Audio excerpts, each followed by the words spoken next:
Chapter 1. The Scuffed Table. For 10 years, I let a courtroom full of people believe I was no one. Nobody knew. That was the point. A public defender's worn briefcase makes you invisible in a way a good suit never does. The room watches the firm with the marble lobby and the expert witnesses, never the woman at the scuffed table with a legal pad and a client who can't pay. They will say anything in front of the free lawyer who couldn't cut it, because a legal aid attorney is furniture that files motions. I learned more about who these people really were in 10 years of being underestimated at that scuffed table than I learned in 12 years of every contract they once slid across a conference table and told me to sign fast and not read twice. This morning, opposing counsel looked straight through me and told the judge, "Your Honor, with respect, my friend does pro bono work. Let's not pretend she understands a statute like this one." I set down my pen, exactly parallel to the pad. They were about to lose a case that turned entirely on what the author of that statute had meant. And the author of that statute was me. But I am getting ahead of myself, the way memory does when it has been holding its breath for a decade. Let me go back to the table, the scuffed one. Everything I am about to tell you starts there, in a courtroom after hours, which is the only place I have ever felt entirely at home. You find out what a law is really for at midnight in an empty courtroom, when the gavel is down and only the words are left. I learned that from my grandmother, though she never set foot in a room this grand. She fought evictions with a card table and a second-hand typewriter, and a way of reading a lease aloud that made landlords stop chewing. She used to say, "The law is a promise the powerful make and hope no one ever collects." She died before I understood that a promise, written carefully enough, can be a trap set for the people who made it. I understood it now. I had spent a decade understanding it. The courtroom that mattered was on the 4th floor of the old county building, and at 11:40 on a Tuesday night, it belonged to me. The cleaning crew had come and gone. The gallery doors had that particular click when they settled, a soft double catch, wood against brass, that I could pick out of any silence. The fluorescent tubes overhead hummed against the marble and threw a flat white light down the aisle, the kind of light that makes everyone look guilty and tired and slightly dead. I liked it. Under that light, a person is only what the record says they are, no better, and if you have spent your life being told you are less than the record says, there is a strange mercy in being reduced to the words. I had a statute book open on the defense table, not the courthouse's copy, mine. A fat, cracked spine, annotated edition I have carried for years, the pages soft as cloth at the corners, the margins crowded with a small hand nobody but me can read. There is one section I never open in front of anyone. I keep a slip of paper in it, not as a bookmark but as a warning to myself, the way you might leave a note on a door you have decided not to walk through. That night I did not open it. I ran my thumb along its edge the way other people touch a scar to check it is still theirs. And I moved on. The case was called Meridian's Motion, though Meridian's name did not appear anywhere on the papers yet. That is worth remembering.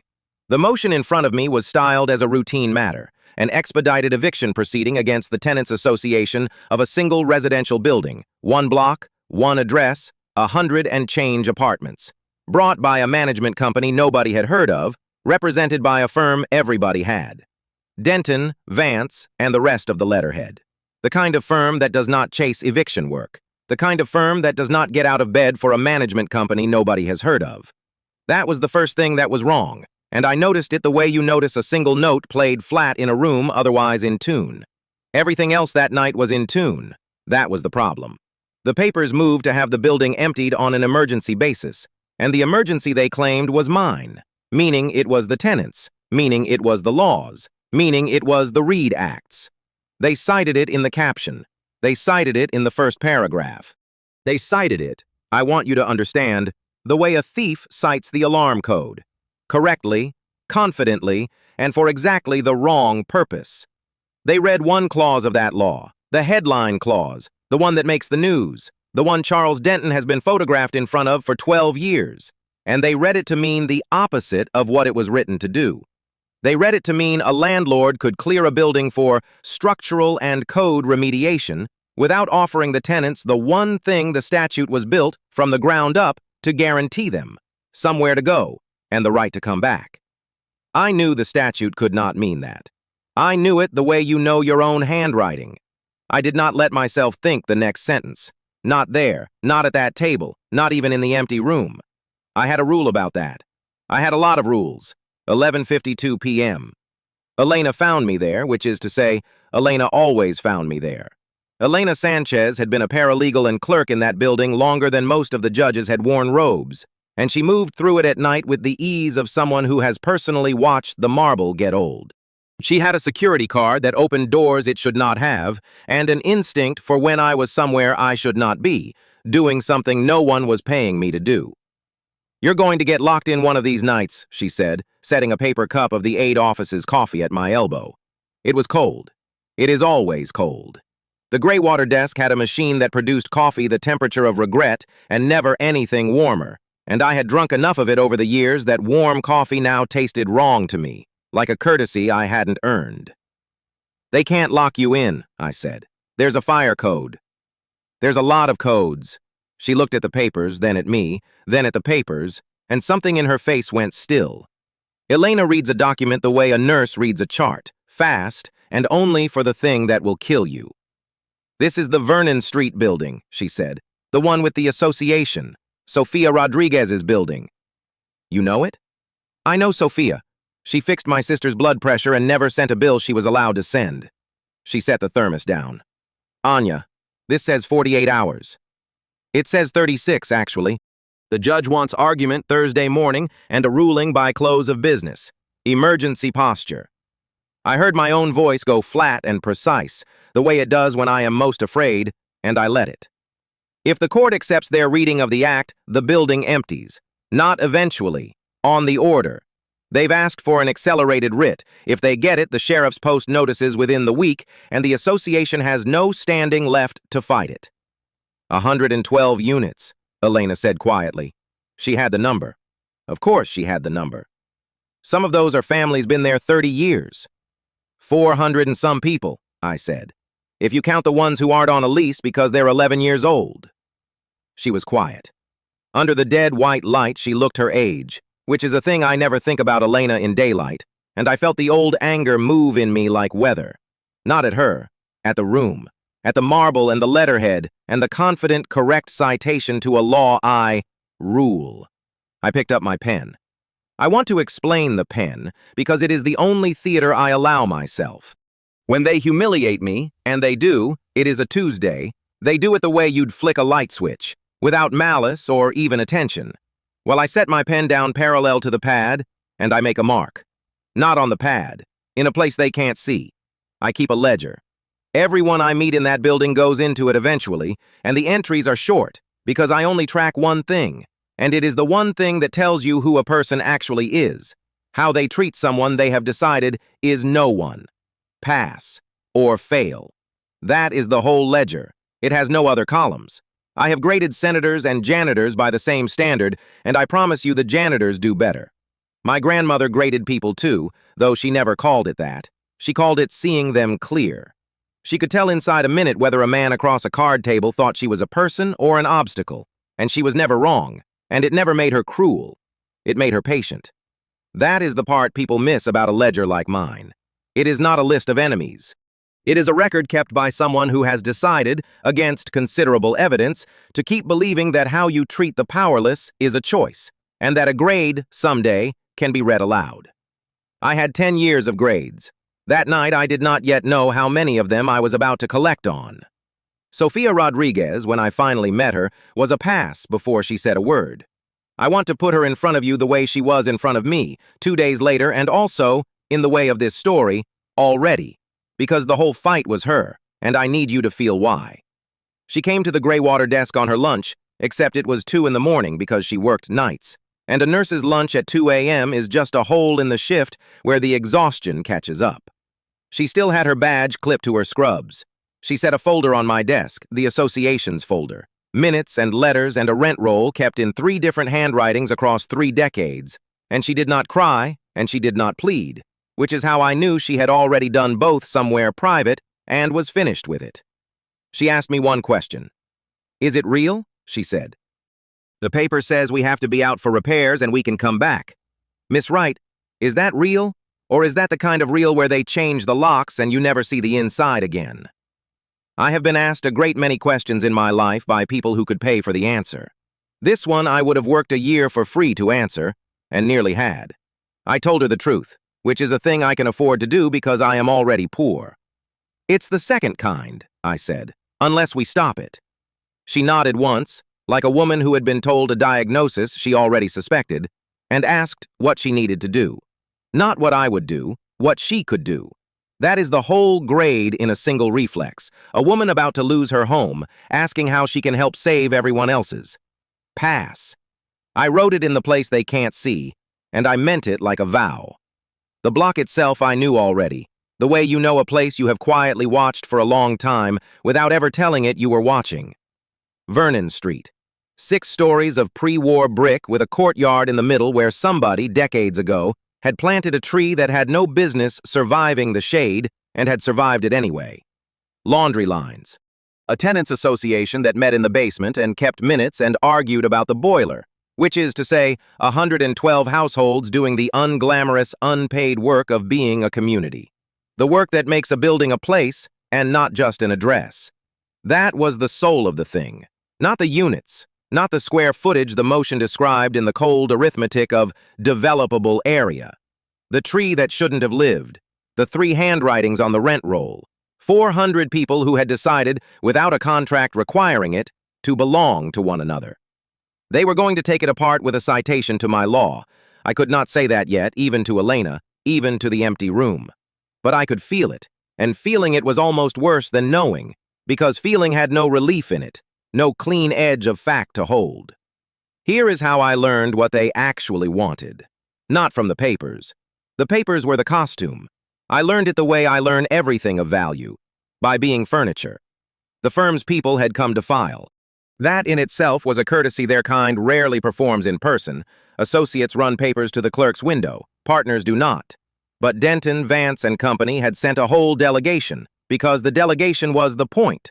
Because they wanted the clerk and the reporters loitering in the lobby to see that the great firm had descended on a little eviction like it was an argument before the highest court in the land. And I was there, at the aid desk 20 feet from the clerk's window, in my cardigan, with my cold coffee, being no one.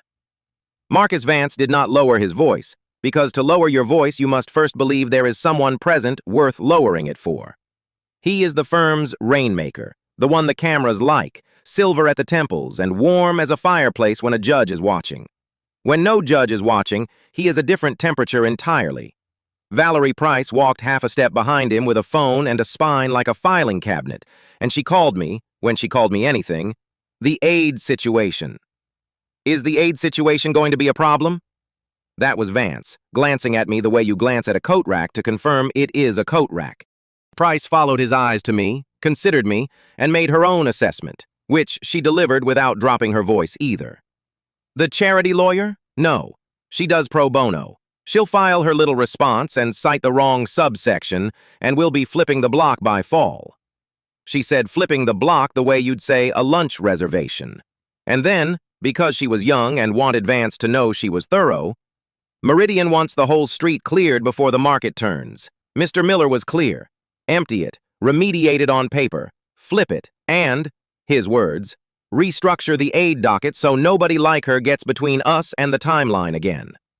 Restructure the aid docket, Meridian, Mr. Miller. I did not move. I have had a great deal of practice not moving. I stirred my cold coffee with a plastic stick, and I let the 3 words settle into me like stones into a coat pocket. And I felt the specific gravity of them change how I would walk for the rest of my life. Because now it was real. Not a rumor traded at the clerk's window, not a paranoid reading of a firm that doesn't do eviction work suddenly doing eviction work. A corporate roll-up. Meridian Property Partners. I knew that name. I had reasons to know that name that I was not going to think about. Rule. Moving to buy the block out from under 400 people. Empty it on a lie about my law. Flip the land. And, as a housekeeping matter, arrange the system so that no legal aid attorney could ever again slow the machine down. Vance was taking their coin to fast-track it. I could hear that in the ease of him, the way a man sounds when the outcome is already spent. Price was carrying his water and mistaking it for climbing. And behind them, unseen, A name I recognize the way you recognize a scent from a house you were thrown out of. Fail. Vance. I did not even have to think about it. Fail. And the entry underneath it in the ledger no one can read said, in my grandmother's phrasing, because he has decided the tenants are square footage and the aid lawyer is weather. Price I graded more slowly, because the young ones you grade slowly. You leave the entry in pencil. But I wrote something. Then Vance did the thing that people like Vance always eventually do. He handed me his coffee cup. Empty. Without looking. On his way past the aid desk to the elevator, mid-sentence to Price, he set his empty cup down on my papers as though the desk were a bin, and I were the mechanism by which the world tidied itself around him. He never saw my face. That is the entire principle of the thing, the secondary law under the primary one, the truth I have built a decade on. You cannot see who someone really is until they have decided you're no one. He had decided, so now I could see him clear. I moved his cup off my papers, and I did not throw it because throwing it would have been theater, and my theater is quieter and takes years to stage. 12:04 a.m., back in the empty courtroom, alone again, the way I like to end a day.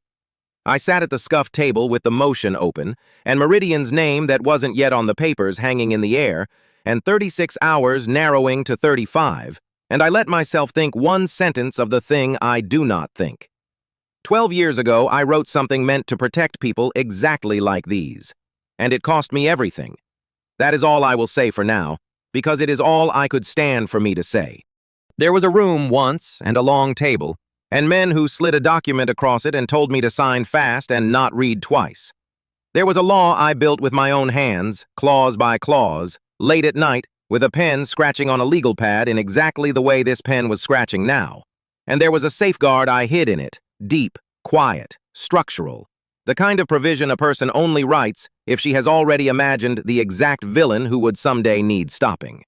And there was a morning when I learned that a name that was not mine had been fitted over my work like a mask over a face, and that the men at the long table found it more convenient to believe I had never done the thing I had spent 2 years doing. I lost the work. I lost the credit. I lost the name I had planned to make. I lost the person I had planned to make it beside. And I did not break loudly, which is the only decision from that year I am still proud of. I went to the trenches instead. I went to the scuffed table. I put on the cardigan and picked up the worn briefcase and let the whole marble world decide I was a woman who couldn't cut it. And then I stood in that world, invisible, and I read the papers no one else reads carefully, and I graded them, all of them, for 10 years. And I waited for the day the law they took from me came walking back through the door, dressed as someone else's weapon. It had just walked in.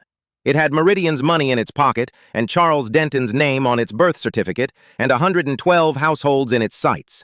And it had cited in the caption, in the first paragraph, the very clause I wrote to stop it, while getting the meaning exactly, deliberately, profitably wrong. There is a clause underneath the one they read. There is always a clause underneath. The powerful read the headline and pose in front of it. The clause underneath is where the real promise lives, down in the structure, in the subsection nobody quotes for the cameras, written by someone who knew the headline would be the first thing turned into a lie. I put it there. I know exactly what it says and exactly what it was for because I chose every word of it at a table like this one, at an hour like this one, when the building was empty, and the only thing left in the room was the words. I closed my annotated copy without opening the page I never open. I squared the motion on the defense table. I capped the pen and laid it parallel to the pad the way I do, and for a moment, the ledger and the statute and the cold coffee and the humming light and my grandmother's card table all sat in me at once, quiet, aligned, like a case finally ready for trial. You find out what a law is really for at midnight in an empty courtroom, when the gavel is down and only the words are left. I had been finding out for 10 years. Tomorrow the whole marble world was going to find out with me, though it did not know that yet, and neither entirely did I. 35 hours. They had 36 hours to decide whether a whole building kept its homes. I had 10 years of practice deciding things in the dark. Chapter 2. Pass/fail. The line at the clerk's window that morning was 7 people long, and I was the only one in it who could not afford to be impatient. I stood at the tail of it with my briefcase against my shin and the eviction motion in a folder gone soft at the corners, and I watched the room the way I had learned to watch rooms, from the bottom, where no one bothers to look back. You can't see who someone really is until they've decided you're no one. I had built a whole second life on that sentence. It was better than any bar card. A woman in a worn cardigan with a scuffed briefcase is a fixed feature of a courthouse, like the radiator ticks and the water fountain that runs warm, and people talk in front of fixtures. They plan in front of them.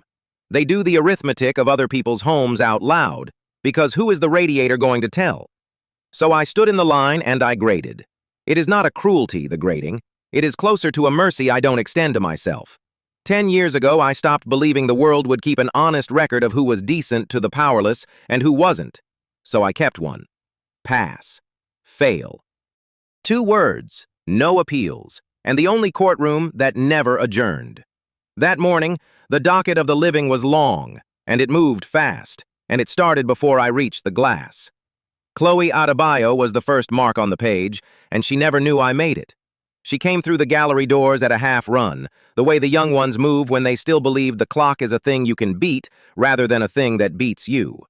Public defender, 2nd year, a satchel too heavy on one shoulder, and a stack of intake forms she was carrying for a client who wasn't hers. I knew the man. A day laborer named Kalechi, with a summary eviction notice and no English past the 3rd grade of it. Chloe had no reason to carry his forms. He was not on her sheet. Nobody was watching. That is the part I want you to hold. Nobody was watching. She stopped at the bench by the vending machines, crouched down to his level so he wasn't being spoken at from above, and she went through the notice with him line by line, translating the ugly parts into plain words and the plain words into hope she was careful not to oversell. When she got to the response deadline, she took a pen, her own pen, not the chained one, and wrote it on the back of his hand in ballpoint, big, so he could not lose the paper and lose the date with it. Then she gave him the pen, a cheap pen. She gave it to him like it was nothing, and to him it was not nothing, and to me, watching from the line, it was the whole measure of a person. No cameras, no supervising attorney to impress, no billable line to charge it to. She could have handed him a leaflet and pointed at the interpreter's window and been 3 cases further along by now, and no one, not one soul in that building, would have thought a hair less of her for it. That is the test, always. Not what a person does when the room is watching and the reward is coming. What they do in the 4 unwitnessed minutes when the only thing on offer is another human being's smaller fear made smaller. A small, invisible act of decency performed for an audience of 1 who couldn't pay her back and a fixture by the wall who she didn't know was keeping score. Pass, I wrote, in the ledger no one can read. I underlined it. I did not underline often. I did not know yet that they had already chosen her to be the one they destroyed. I only knew what I saw, and what I saw was the rarest thing in that building. A lawyer who was kind when it cost her something and profited her nothing. The system has a special appetite for people like that. It eats the clean ones first. 11:10 a.m. The line delivered me to the glass at last, and that is where the morning gave me the thing I had come for without meaning to. The clerk's window at the county courthouse is a bad place to keep a secret. It is a marble funnel. Sound climbs the walls and pools under the coffered ceiling, and if you stand at the far left station, the one for emergency filings, where the aid lawyers go because it's slowest and no one important will wait behind them, you can hear everything happening at the far right station, where the important people go, as clearly as if they'd pulled up a chair. I have filed a decade of motions from that left window. I have heard careers made and buildings sold from it. The powerful never learn the acoustics of the rooms they think they own. 2 men from the firm stood at the right window. I knew the suits before I knew the faces. That particular charcoal, cut to say, "We do not lose." One was a paralegal I didn't recognize. The other was Marcus Vance. I had watched Vance for years and never once gotten a false reading. He is the smoothest of them, which is why he is the most useful to grade. The smooth ones tell you the most, because they trust the polish to cover the seams. 20 minutes earlier, I had seen this same man in Judge Cunningham's courtroom, and he had been a marvel. He'd called opposing tenants our neighbors in this matter. He'd said the word community 4 times in one sentence and made it sound like he'd invented it. He had turned to the gallery, to the handful of residents who'd come, to Sofia Rodriguez in her scrubs, sitting straight-backed in the second row after a night shift, and he had inclined his head to them, gravely, "We are all in this together." And Cunningham had nodded, because that is what the head incline is engineered to buy. Now, at the window, with only a fixture in earshot, Marcus Vance was a different animal, and the difference was the whole man. "Just get the return date moved up," he said to the paralegal, not quite low enough. "Miller wants the whole block served by the weekend, all of it, one stroke, before the aid clutter gums it up with continuances." He tapped the counter. "The gallery cases file slow. That's the only thing that's ever saved buildings like this, slowness. So we take the slow away. Compress the calendar, serve everyone at once, and the little charity outfit can't be in 9 hearings on 9 mornings, so 8 of them go by default." A thin, satisfied breath. "Empty by the end of the month. Then Meridian does what Meridian does." Meridian. I did not move. I have a face I keep for exactly this, a face that has read 1,000 documents and been surprised by none of them, and I wore it now while the acoustics of a marble room handed me the shape of the thing. Not a code compliance cleanup, not a routine landlord tightening the screws. A roll-up, empty the block, flip the land, and use the compressed calendar as the weapon, weaponizing the one mercy the slow docket had ever given poor tenants: time. Somebody named Miller wanted your former people gone badly enough to bend the schedule of a court to do it. And the tool they were bending it with was the Reed Act, my law. I did not think those 2 words. I had trained myself for 10 years not to think those 2 words, even in the privacy of my own skull, the way you learn not to touch a tooth that aches. But the ache was there. Somewhere in Marcus Vance's smooth arithmetic, a clause I had written by hand at a kitchen table 12 years ago, written precisely to stop the compression of exactly this kind of calendar against exactly these kinds of people, was being read backward, turned inside out, made to say the opposite of what its author had meant. Because the man the world believed was its author had never read past its headline. Vance. Fail. I did not even have to write it. Some grades arrive already inked. I thought of Sofia Rodriguez sitting straight-backed in the second row an hour ago, still in her scrubs, having come to a courtroom on no sleep to watch a smooth man call her his neighbor. I thought of the 400 behind her, the night shift people, the 2 jobs people, the ones whose only lawyer files slow because there is one of her and 9 mornings of them. Vance had named the exact mechanism of their protection and called it a defect to be engineered away. The gallery cases file slow. That's the only thing that's ever saved buildings like this. He was right.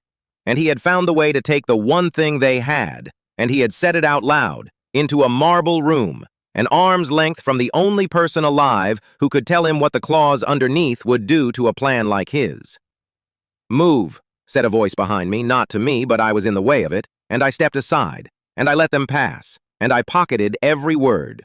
I filed my motion. The clerk stamped it without looking at me, which was correct. I am furniture that files motions. And I turned to go, and the hallway had filled. 11:32 a.m. You always hear Charles Denton before you see him. Not his voice, the arrangement around his voice. The way sound organizes itself into a hush at the center and a lean-in at the edges, the reporter's notebooks tilting toward him like heliotropes. He was holding court in the wide part of the corridor beneath the mural of blindfolded justice, and he had positioned himself, of course, so that she was over his shoulder in every photograph. Silver at the temples, exactly as much as central casting orders. A tie the blue of a verdict going your way. He was tall in the way that money makes men look tall, and he was speaking about the law he did not write as if it were a child he had raised. Which is why the Reed Act was never about tenants versus owners, Denton was saying, warm, patient, letting them get it down. It was about order. When I drafted it, the animating principle was stability, that property, responsibly held, is the foundation everything else stands on. People forget that. They read one clause and they think they've read the statute. A small, indulgent laugh. The reporters laughed with him. The act is a machine. You have to understand the whole machine. He had never understood the whole machine. He had never even opened the panel where the real mechanism was. I stood at the edge of his gravity, and I listened to a man explain my law to a row of pens. And it was the strangest sensation. Like hearing a stranger describe your mother from a photograph he'd found in a wallet he'd stolen. Mr. Denton, a reporter began, some housing advocates say the act is being used to accelerate evictions, that it safeguards. There are no safeguards being ignored, Denton said, and here was the tell. Here was the crack in the marble that only I could see. He said it too fast, and too flat, the way a man answers a question about a room he has never entered. The act means what it says, and forgive me, but on the question of what it means, the famous smile, the one that had ended my life once already, I'd suggest deferring to the people who actually built it. The law, he said, and I watched the pens go still to catch it, because they always catch it. It is his brand. It is stitched into the lining of every profile ever written about him. The law is whatever the best lawyer in the room says it is. They wrote it down like scripture. One of them said it back to him to make sure of the phrasing. The law is whatever the best lawyer in the room says it is. I have carried that sentence for 12 years the way you carry a stone in a shoe you can't take off. Here is what none of them knew, what he did not know. The law is not whatever the best lawyer in the room says it is. The law is whatever the person who wrote it built it to protect, sleeping quiet inside a subsection nobody bothers to read, waiting. The clause underneath. It was in the act right then, that morning, load-bearing and unread, and the best lawyer in the room was standing under a mural of blind justice, explaining a machine he had never opened, and the actual author of it was 6 feet away in a worn cardigan, holding a briefcase, saying nothing. Not yet. Not for anything yet. Then Valerie Price saw me. Valerie is a junior associate at the firm, and she has decided that the fastest way up is to be the one who despises the right people out loud. She is the type that mistakes contempt for altitude. She had spotted me at the fringe of Denton's circle, and she came over not to move me, but to use me, a prop, a laugh line, a way to be seen being clever in front of the partner she orbits. "Oh," she said brightly, pitched to Carrie, "it's the AIDS situation." A little laugh to the reporter nearest her. "The charity lawyer. She's on the block matter, if you can believe it." She tilted her head at me with the exact courtesy Vance had shown the gallery, which is to say, none, dressed as some. "Are you lost, counsel? The pro bono clinic is on the 2nd floor. This is a real matter." A few of the reporters glanced at me, then away, the way you glance at a chair someone's tripped over. I felt the old machinery start in my chest, and I let it idle. I have a great deal of practice letting it idle.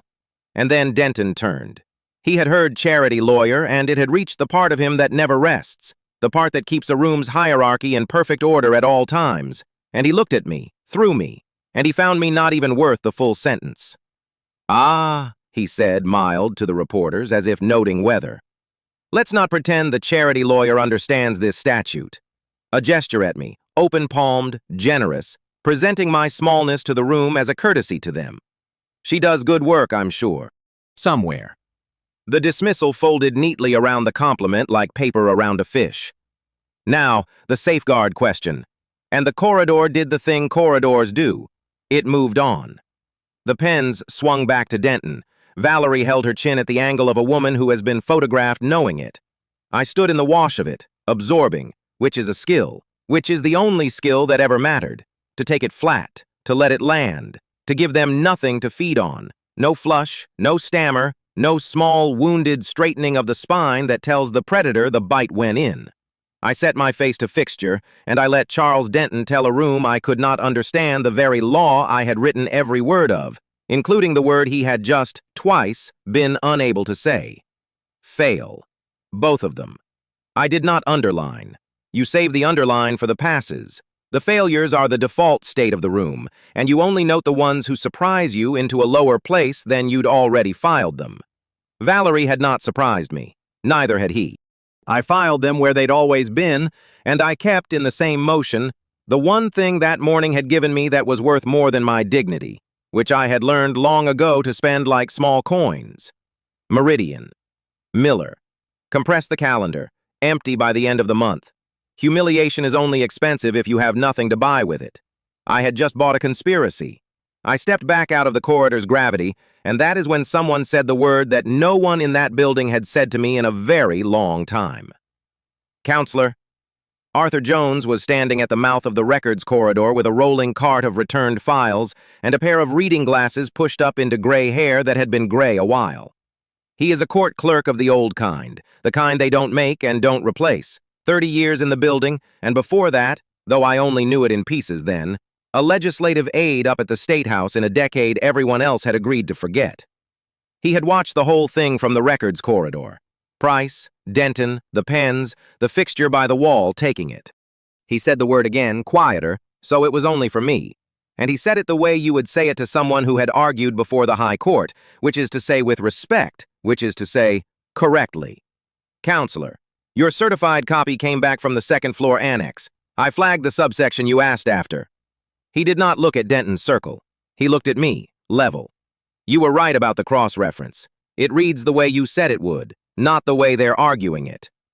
Nobody else in that building would have said counselor to me and meant the whole weight of the word. Nobody else read the motions I filed as though a mind had written them. Arthur Jones did not know who I was. He could not have known. And still, some instrument in him that had been calibrated a long time ago, up in a marble room I no longer let myself picture, swung true when I passed, the way a compass finds a pole it can't see. Thank you, Mr. Jones, I said. Arthur, he said, as he always said, and as I always let go by. He handed me the certified copy across the cart, and for a moment his thumb was on the very page, the subsection, the clause underneath, the one Denton had twice failed to speak aloud, and neither of us said the thing that page was. He just tapped it once, gently, the way Chloe Adebayo had tapped the deadline onto the back of a stranger's hand. Somebody's reading this wrong on purpose, he said, low, not a question. 30 years I know the difference between a lawyer who's confused and a lawyer who's counting on you being confused. The whole hallway just watched a man who's counting on it. He met my eyes. You're not confused. No, I said, I'm not. Pass. I had graded him years ago. I re-inked it anyway. Some passes you renew like a vow. He rolled his cart on toward the records room, an old man with a bad hip and a good compass, and I stood in the emptying corridor with the certified copy of my own stolen law in my hands and the clause underneath under my thumb, warm from his. And I did the arithmetic that the smooth man at the right-hand window had done out loud, thinking only a fixture could hear. Compress the calendar. Serve the whole block at once. 8 defaults out of 9. Empty by the end of the month. And then Meridian does what Meridian does. Somebody named Miller, somebody who wanted a specific building on a specific street cleared of the specific people who lived there, and who had reached for the one weapon in the entire code that should have been unreachable for that purpose. A statute written, in its buried heart, by someone who had foreseen this exact abuse and built a lock against it, and who had then been erased so thoroughly that the world let a man who couldn't read the lock stand under blind justice and take credit for the key. 10 years I had watched them. I had graded them, pass, fail, pass, in a ledger that changed nothing, that was only ever a way of not going mad in a system that had eaten the truth and licked the plate. I had told myself that watching was a kind of justice, that the record I kept, unreadable, unenforceable, was better than nothing, that I could stay the fixture, stay invisible, stay furniture that files motions, and let the accounting wait for a day that might never be forced. The day had just been forced. 400 homes and 30-some hours and my own words turned into the crowbar. I put the certified copy in the soft-cornered folder, and I closed the folder, and I felt the 10 years of silence settle in me not as peace, the way I'd let myself pretend it was peace, but as debt. A promise the powerful had made to people who couldn't pay a lawyer, written into law by a woman they'd decided was no one, and now being collected against, not for the tenants, but from them. Someone wanted that whole block emptied badly enough to bend the law to do it. After 10 years of silence, I decided to find out who. Chapter 3. J. Harmon. The night my second chapter of a life ended, I was 29, and I still believed that words on a page could not be stolen the way money could. I learned otherwise from a legal pad. I keep the memory close because it is the only thing they never managed to take. The fluorescent hum of a state house drafting room at 1 in the morning, the smell of old case bindings and machine coffee gone to tar, and the scratch of my pen laying down a subsection I already knew would outlive me. I was a legislative counsel then. Anya Davis, junior, brilliant, and, the part I did not understand, invisible in a way that could be aimed like a weapon. I want to tell it plainly, because I have spent 12 years learning that the plain telling is the one they cannot bend. They handed me a bill that was supposed to be small, a tenant and worker protection statute, a technical thing meant to close a few gaps, the kind of assignment you give a junior so the senior names can be free for the cameras. I read the gaps. I read the whole architecture of harm they were pretending to patch, the way a landlord or an employer with enough lawyers could take a protection written for ordinary people and reverse its polarity, turn the shield into a lever, use the very words meant to house someone to empty a building instead. I had seen it done. My grandmother had shown me how it was done at a card table with a typewriter in the years when nobody paid her either. So I wrote more than they asked for. I wrote the safeguard. I called it, privately, the clause underneath, a subsection folded quietly below the headline provision, drafted so that no reading of the act could turn a protection into an eviction engine without triggering it. It carried a specific, deliberate drafting fingerprint, a cross-tie that only made sense if you understood what the whole statute was for and not merely what it said. Anyone could read the headline. Only the author could read the clause underneath and tell you why it had to be exactly those words in exactly that order. I built it that way on purpose. I did not know at 29 that I was building the proof of my own authorship. I thought I was building a lock. I was building both. I remember the hour I finished it. Past 2, the drafting room emptied of everyone but me. I read the clause underneath one last time and felt something I have never quite felt since. The clean, whole certainty of having made a thing correctly, a thing that would stand between a stranger and a harm they would never know had been aimed at them. It is the closest a lawyer comes to grace. I set my pen down parallel to the pad, the way I still set it down today, and thought, this will protect someone. I did not think, this will be taken. I was 29 and I still believed the making was the hard part, and that the making was mine because I had done it. I had not yet learned that in this profession, the making is never the hard part. The hard part is being someone the room will let keep it. The act passed. It became a landmark. And then the theft began. And I want to be exact about its mechanics because the mechanics are the whole confession. They did not tear my name off the draft. That would have left a mark, and marks can be argued. What they did was quieter and total. There was a senior counsel on the effort, Charles Denton, young then too, but the kind of young that arrives already wearing the future like a good coat. He was ambitious in the specific way that is invisible to the powerful because it flatters them. He made the men above him feel like the authors of everything he touched. He had money behind him. I did not know whose then. I know now. Samuel Miller ran a fund, and a fund that wants a law to mean something profitable finds a lawyer who will one day say it means that, and it grows him. Miller's money grew Charles Denton, and Denton, with that money's patience underneath him, did 3 things to me across a single year. First, he took the credit. Not crudely, he let it accrue. In the committee summaries, the drafting became the effort Denton led. In the press, the fingerprints became Denton's landmark reform.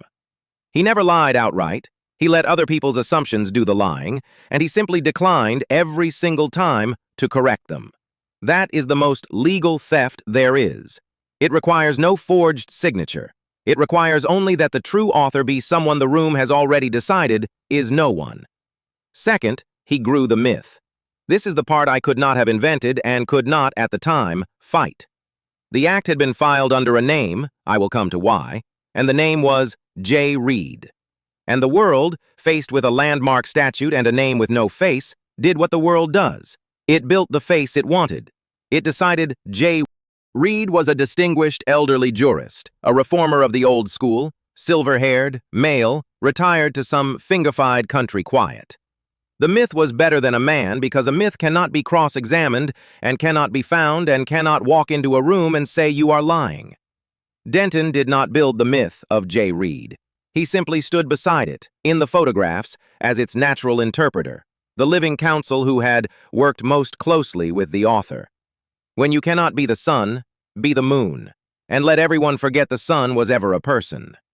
Third, and this was the surgical part, he had me buried, not fired, blacklisted, which is slower and cleaner and leaves the victim looking like the author of her own ruin.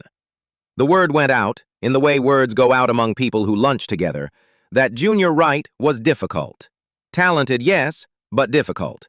Couldn't take direction. Overreached her assignments, wrote things she wasn't asked to write. Not a team player, not someone you'd want on anything that mattered. Every one of those charges was, in a sense, true, and that is what made them unanswerable. I had overreached my assignment. I had written the clause underneath which no one asked me for. My competence was the evidence of my crime. A difficult junior. I have thought about that phrase in the dark of 1,000 empty courtrooms since. It is the most efficient sentence in the language for erasing a woman. It makes her disappearance her own fault and the room's mercy. I tried to fight it once, the honest way, and I include the attempt because it is the reason I never tried again until now. I went to a senior I trusted, or told myself I trusted, with the drafts in my hand, the marginalia, the whole ancestry of the clause, and I laid it out the way you lay out a case. Here is what I wrote. Here is when. Here is the reasoning no one else could have supplied. He listened. He was not unkind, which was worse than cruelty. He told me I was probably right. And then he told me the truth, which was that being right was not the question. The question was whether I wanted to be a lawyer next year, and a person who accuses a rising star of stealing a landmark law, backed by nothing but her own claim to have been clever, is not a lawyer next year. She is a cautionary story told at lunches. He advised me gently to let it go and rebuild a reputation for being easy to work with. He meant it as mercy. I have thought about him more than I have thought about Denton. Denton stole from me because he was a thief. That man buried me because he was reasonable, and the reasonable ones do more of the burying in the end. I lost the career first. Then, because a career is more than a career, I lost the rest in the order these things go. My partner, I will not spend his name here.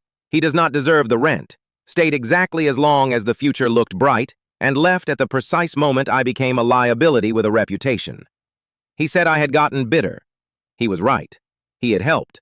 And my name, the working name, the one that opens doors and gets calls returned, my name became a thing that closed rooms.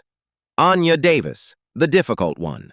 I was 29, and then very quickly I was 30, and I had authored a landmark law that the whole profession admired, and I could not get a callback for a clerkship. That is not a metaphor. That is a Tuesday I remember. Now the name. Now Rose. I filed the act under Reed because Reed was my grandmother's maiden name, and my grandmother was the reason I could draft at all. Penelope Woods, née Reed, fought evictions with a card table set up on a sidewalk and a manual typewriter and a cardigan she wore until the elbows went. No firm, no marble. She lost more than she won, and she never once mistook the ledger of wins for the ledger of what mattered.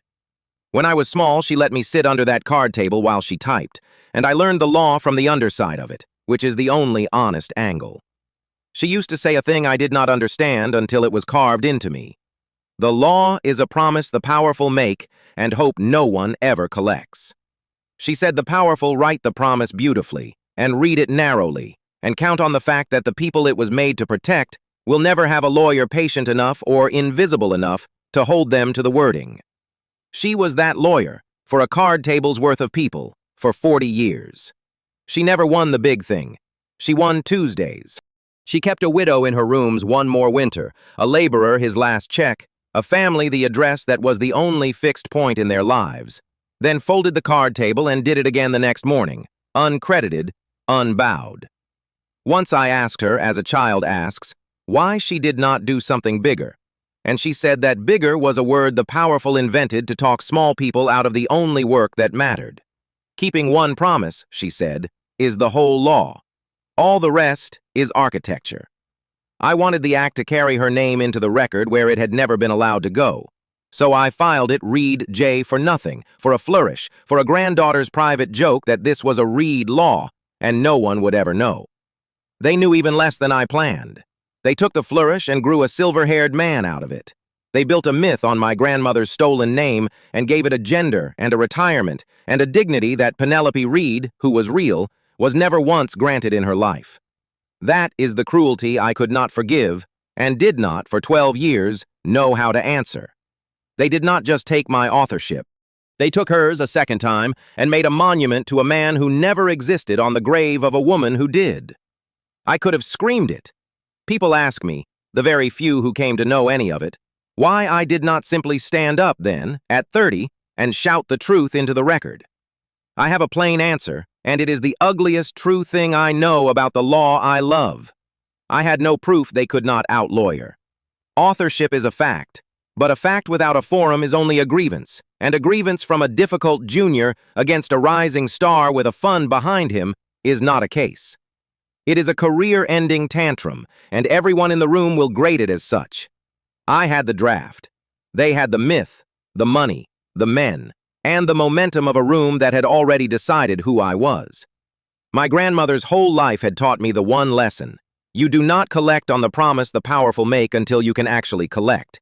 You wait until you hold the collateral. You do not stand up in a room you cannot win. You go quiet, and you go under, and you build the position from which the standing up is not a tantrum, but a verdict. So I disappeared on purpose, which is a different thing from being disappeared, though from the outside they look the same, and that similarity was my whole disguise. I went to the trenches, legal aid, a public defender's worn briefcase and a scuffed table and clients who could not pay, which meant I was invisible in exactly the direction I needed to be invisible. Beneath the notice of everyone who had erased me, embedded in the one part of the system they never looked at because they had decided it did not matter. You cannot see who someone really is until they've decided you're no one. They had decided I was no one. It was the most useful thing they ever did for me. And in the silence, I built. I built the Greywater Justice Project, a small legal aid outfit, funded quietly, its backer sealed, which is to say the backer was me, though no filing you could pull would tell you so. I built it to do Rose's work at Rose's scale, the card table made permanent. But I built it, too, as a vault and a vantage. I kept the original drafting archive, every version of the act in my own hand, the marginalia, the reasoning, the ancestry of the clause underneath. I kept the sealed legislative intent memo, written when I was 29 and did not yet know I was writing the deed to my own resurrection. A full account, in my hand, of what every provision was for and why the safeguard could not be read any other way. Whoever holds the legislative intent holds the meaning of the law, and I made sure the intent lived where they could not reach it. In an aid office they would never enter. In a briefcase they would never search. Behind a name they had already buried.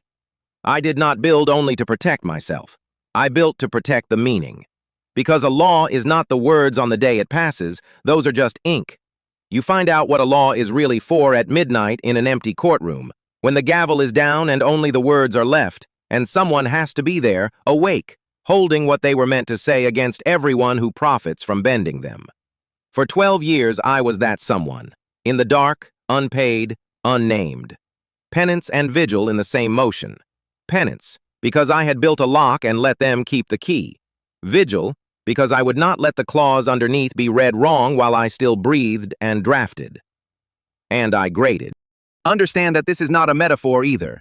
It is the discipline that kept me from bitterness turning to rot. I gave every person who walked past my scuffed table a grade, pass or fail, not on their talent, which the world already over-rewards, but on the one thing the world never watches. How they treat the person they've decided is no one. I graded the powerful when they thought no one competent was listening. I graded the way they spoke to a tenant, a clerk, a charity lawyer, a night shift nurse. 10 years of grading, clause by clause, quietly, in a ledger no gloating adversary could read. I told myself it was only bookkeeping. I know now it was a docket. I was building the case I did not yet have a courtroom for. There were nights the vigil nearly broke me, and I will not pretend otherwise. Nights I sat in an empty courtroom after the last clerk had gone, a statute book open on my knees, and asked the dark whether I had made the coward's choice, whether going under had been strategy at all, or only fear wearing strategy's good coat. A landmark law carried my grandmother's stolen name into the world, and I let a myth wear it. Somewhere, a silver-haired man who never existed was thanked at dinners for the best thing I ever made, while I filed motions for people who could not pay and went home to a rented quiet and told myself the waiting was wisdom. On the worst nights, it felt like a woman told she was difficult so many times she had finally agreed to be small. What kept me from breaking was not certainty. It was Rose's arithmetic. You do not collect until you can collect. A grievance shouted into a room you cannot win only teaches the room it was right to bury you. So I stayed small on purpose, kept the archive dry, kept my hand sharp on cases no one watched, and waited for the day the powerful would reach, in their confidence, past the line where the collateral I held could finally answer them. I did not know it would take 12 years. I only knew that when it came, being right would not be enough. I would have to be ready. I would have gone on that way, I think, vigil without verdict, a keeper of meaning in the dark, for as long as they left the act alone. That is the confession under the confession. I was prepared to die, J. Reed, and never say it. The waiting was not weakness. It was the only strategy Rose's law allowed. But there is a threshold, and they crossed it. And the crossing is the reason I am telling this now instead of taking it to a grave the way I planned. Because now they had come for my claws. Not the credit I had let them have for 12 years like a coat I no longer wanted. The meaning. Meridian Property Partners meant to empty an entire block, 400 people, homes, a whole tenants association, a night nurse named Sofia Rodriguez who worked while the world slept by reading my own safeguard backwards. By taking the clause underneath, the very words I had folded into the act to stop exactly this, and standing them on their head in front of a judge, and using the shield I built as the lever to pry 400 families into the street. And the man who would rise to argue that reading, who would look a courtroom in the eye and tell it what the author of the Reed Act had meant, was Charles Denton, the man who had never once, in 12 years of pretending to be its interpreter, read the clause underneath. He did not know it was there. He had only ever read the headline. He was going to walk into a room and misexplain a law to its own author, and he did not know she would be sitting at the scuffed table with a legal pad and a client who couldn't pay. There was one more thing, and it was the thing that turned vigil into verdict. The Greywater Justice Project, my sealed and silent foundation, held the block's defaulted note. I had bought the protection years ago the way Rose taught me to, quietly, patiently, holding the collateral before you ever need to collect. I had, in the dark, without anyone knowing, put myself between 400 families and the vulture at the door. I held the paper that Meridian needed.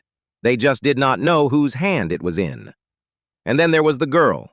I call her a girl the way the room called me a girl, to erase her.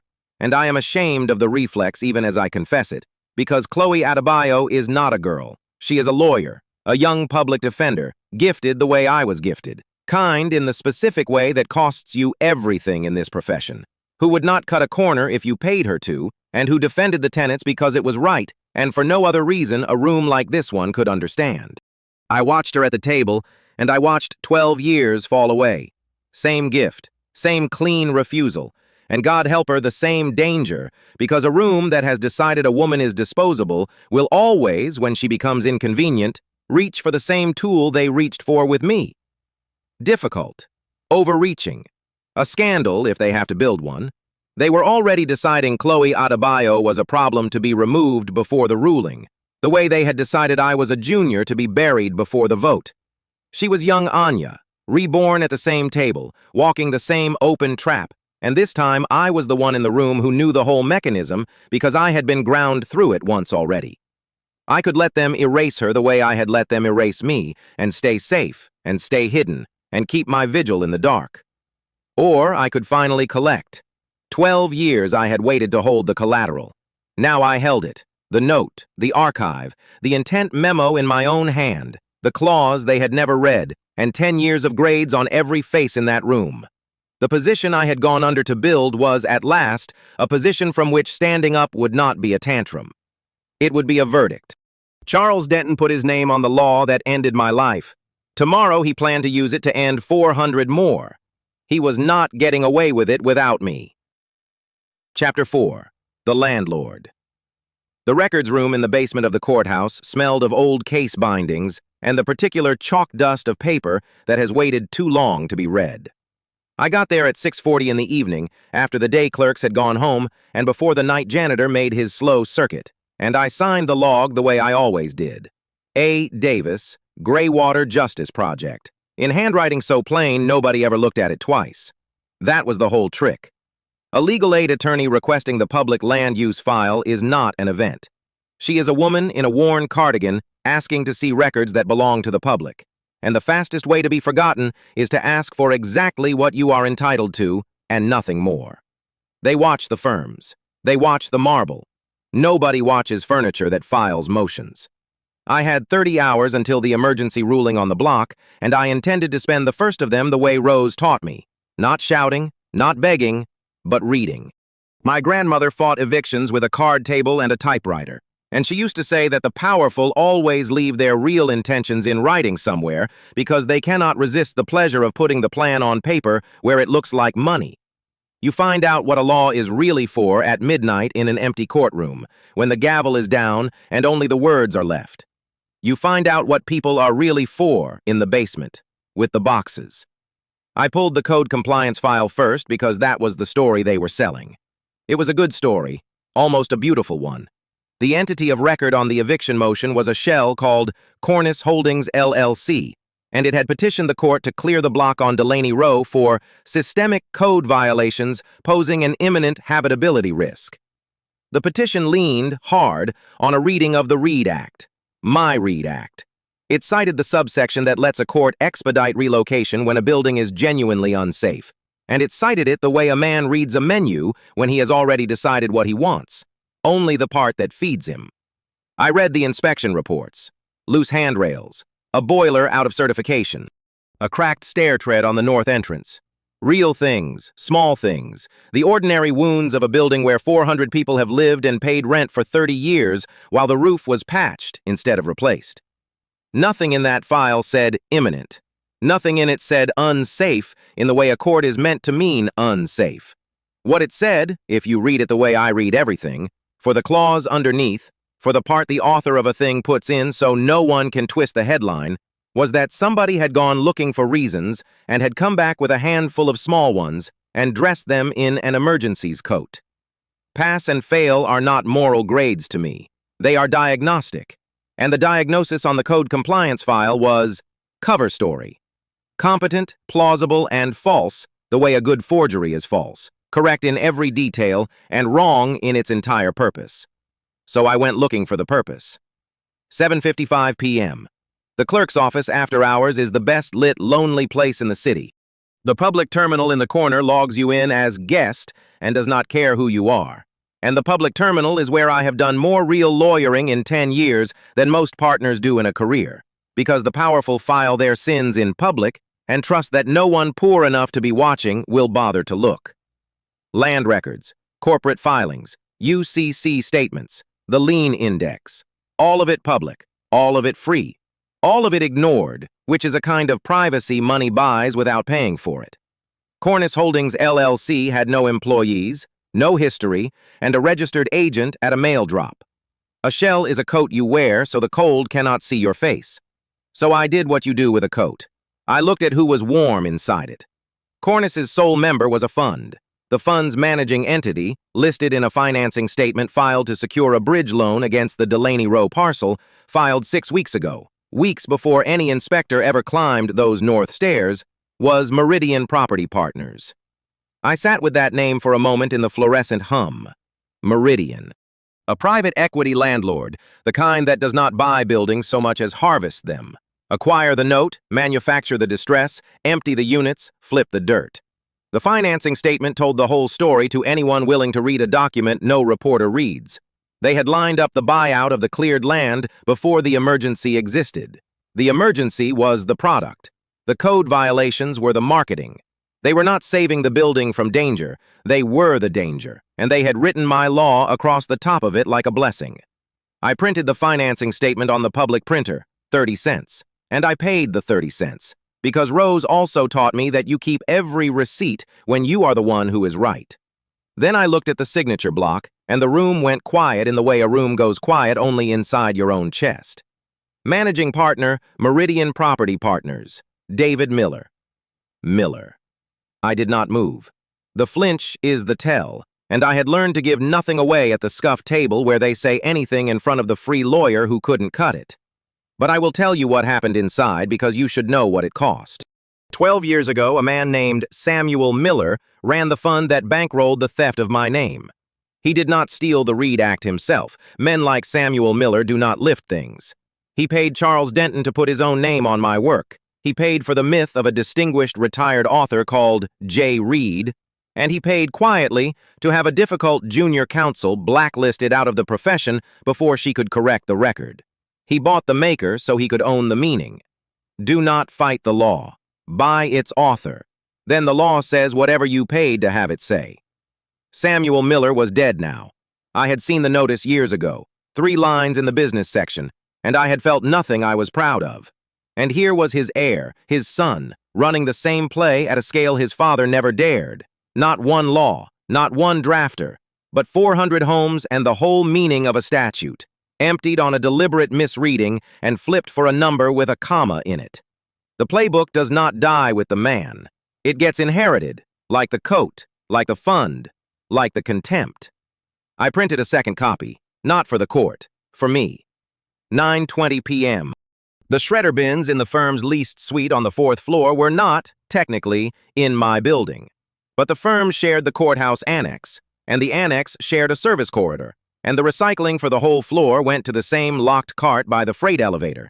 And a locked cart is a suggestion, not a wall, to a woman with a paralegal's key that a friend named Elena had forgotten to collect from me 2 years ago. I am not going to pretend that was tidy. I am going to tell you it was legal. It was abandoned paper in a common area of a public annex, and that I would do it again, and that the law is a promise the powerful make and hope no one ever collects. I came to collect. Most of what people shred is nothing. The trick is not to read it all. The trick is to know the shape of the thing you are looking for, the way you know a subsection by its rhythm. I was looking for numbers that did not match the story. I found them in a strip-cut pile that some overconfident associate had run through the wrong machine. Strips, not confetti, which means a woman with a legal pad and a full evening can rebuild them like a mosaic. A memo, internal. No letterhead, which told me it was the kind of memo that is never supposed to exist. 2 columns. On the left, acquisition, Delaney Row post-clearance basis. On the right, a projected resale figure that made the code-compliant story into a joke told at a funeral. And beneath it, a single line in the margin, the kind a partner scrawls when he thinks he is alone. HV. Coordinate timeline with court calendar. Fee arrangement per side letter. Do not paper the incentive. HV. Marcus Vance. The firm's rainmaker, charming to judges and cameras, contemptuous of aid lawyers in private. The man who called the tenants the gallery. Do not paper the incentive is the single most honest sentence a dishonest man ever writes, because it admits there is an incentive, and admits it must not be written down, in writing, in a document that would go on to be reconstructed from strips on the floor of a public annex by furniture that files motions. A kickback, a side letter. Vance was being paid, separately, to make the court calendar cooperate. Grade.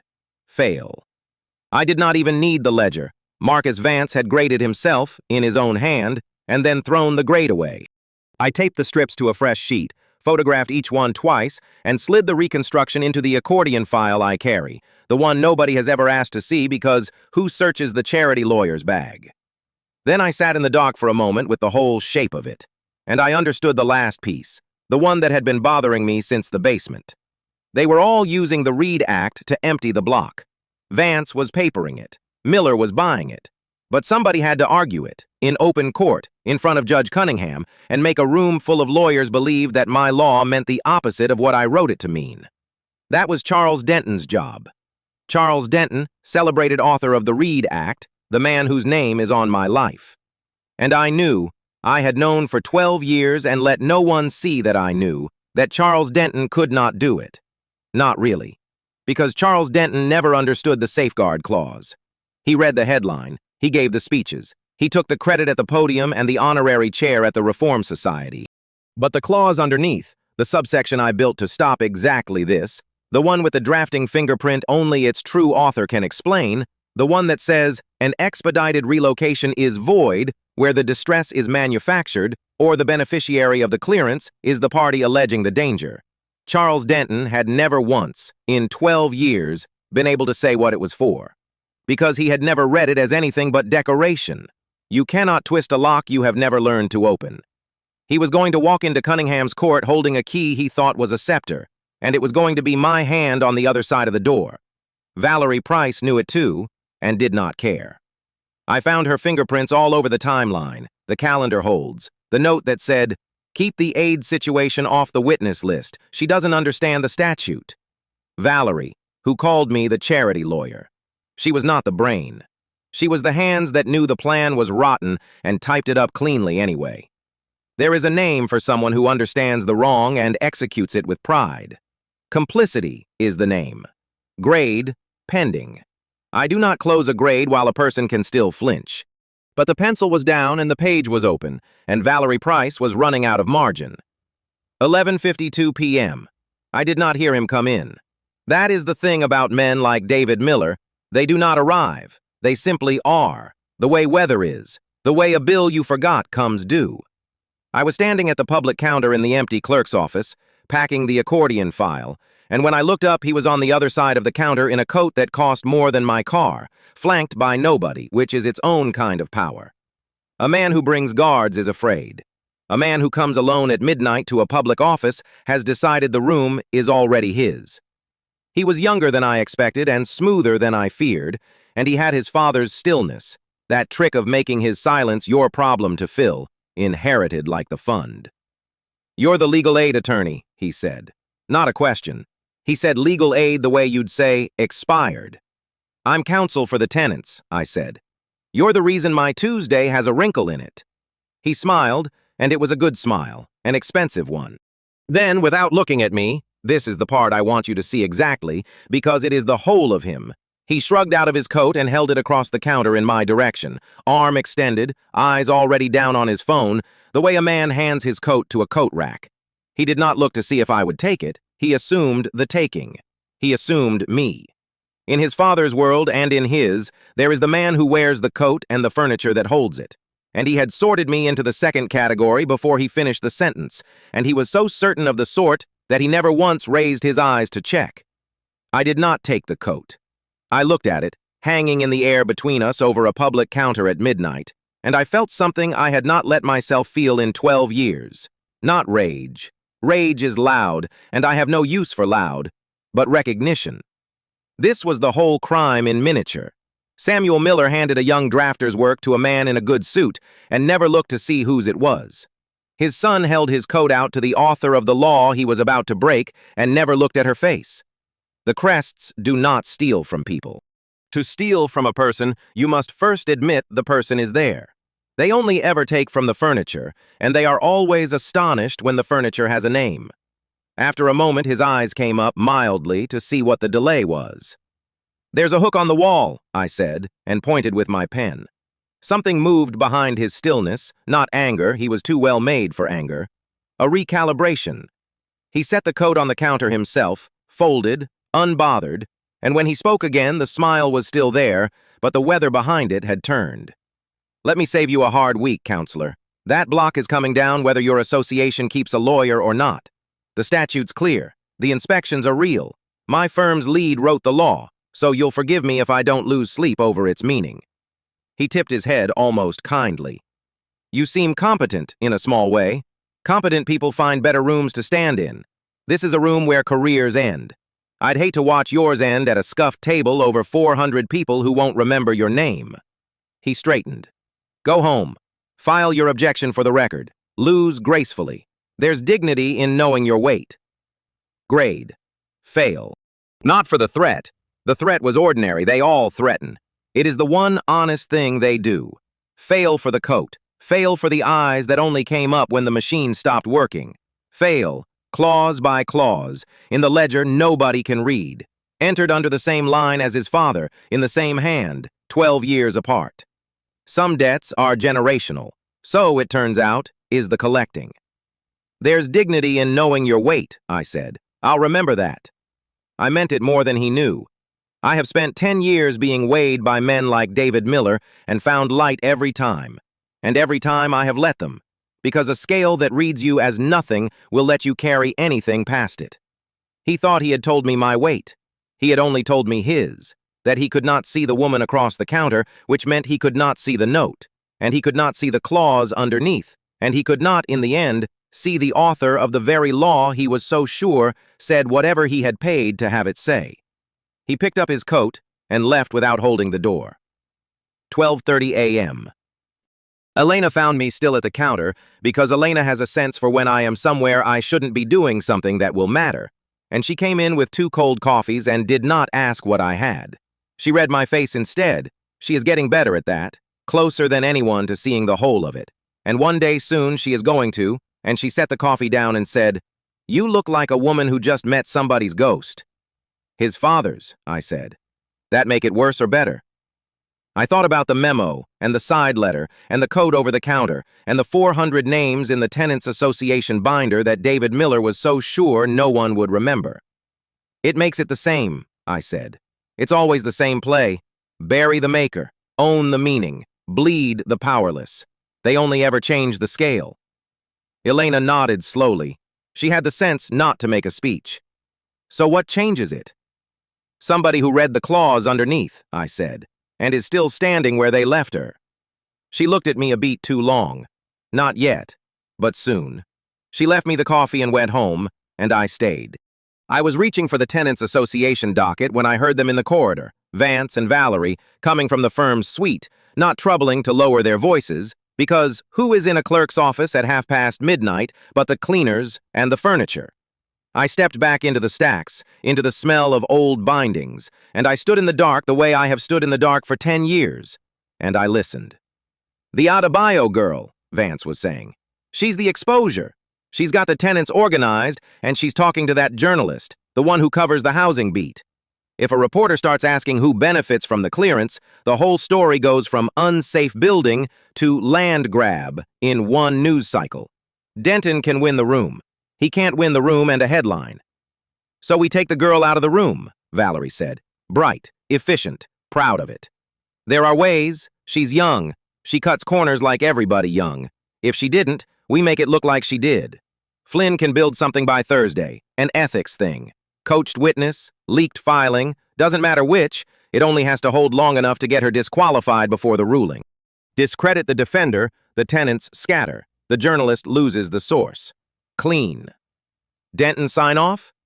Denton doesn't want to know. Miller wants it done." A pause, and then, softer, the voice of someone tidying up a thought she'd rather not examine. "It's just a clerk with a conscience, Marcus. She'll land somewhere. Some people aren't built for the rooms where it's decided." Their footsteps went on down the corridor and out, and the door clicked, the specific click of those gallery doors that I would know in my sleep, and the silence came back down over the stacks and me. Chloe Adebayo, 29 years old, a public defender they treated as disposable, who stayed late for clients who couldn't pay and refused every corner they dangled in front of her. Grade, pass, entered long ago and never once in doubt. I had watched her for months, the way you watch a thing you recognize, because Chloe Adebayo is what I was at her age.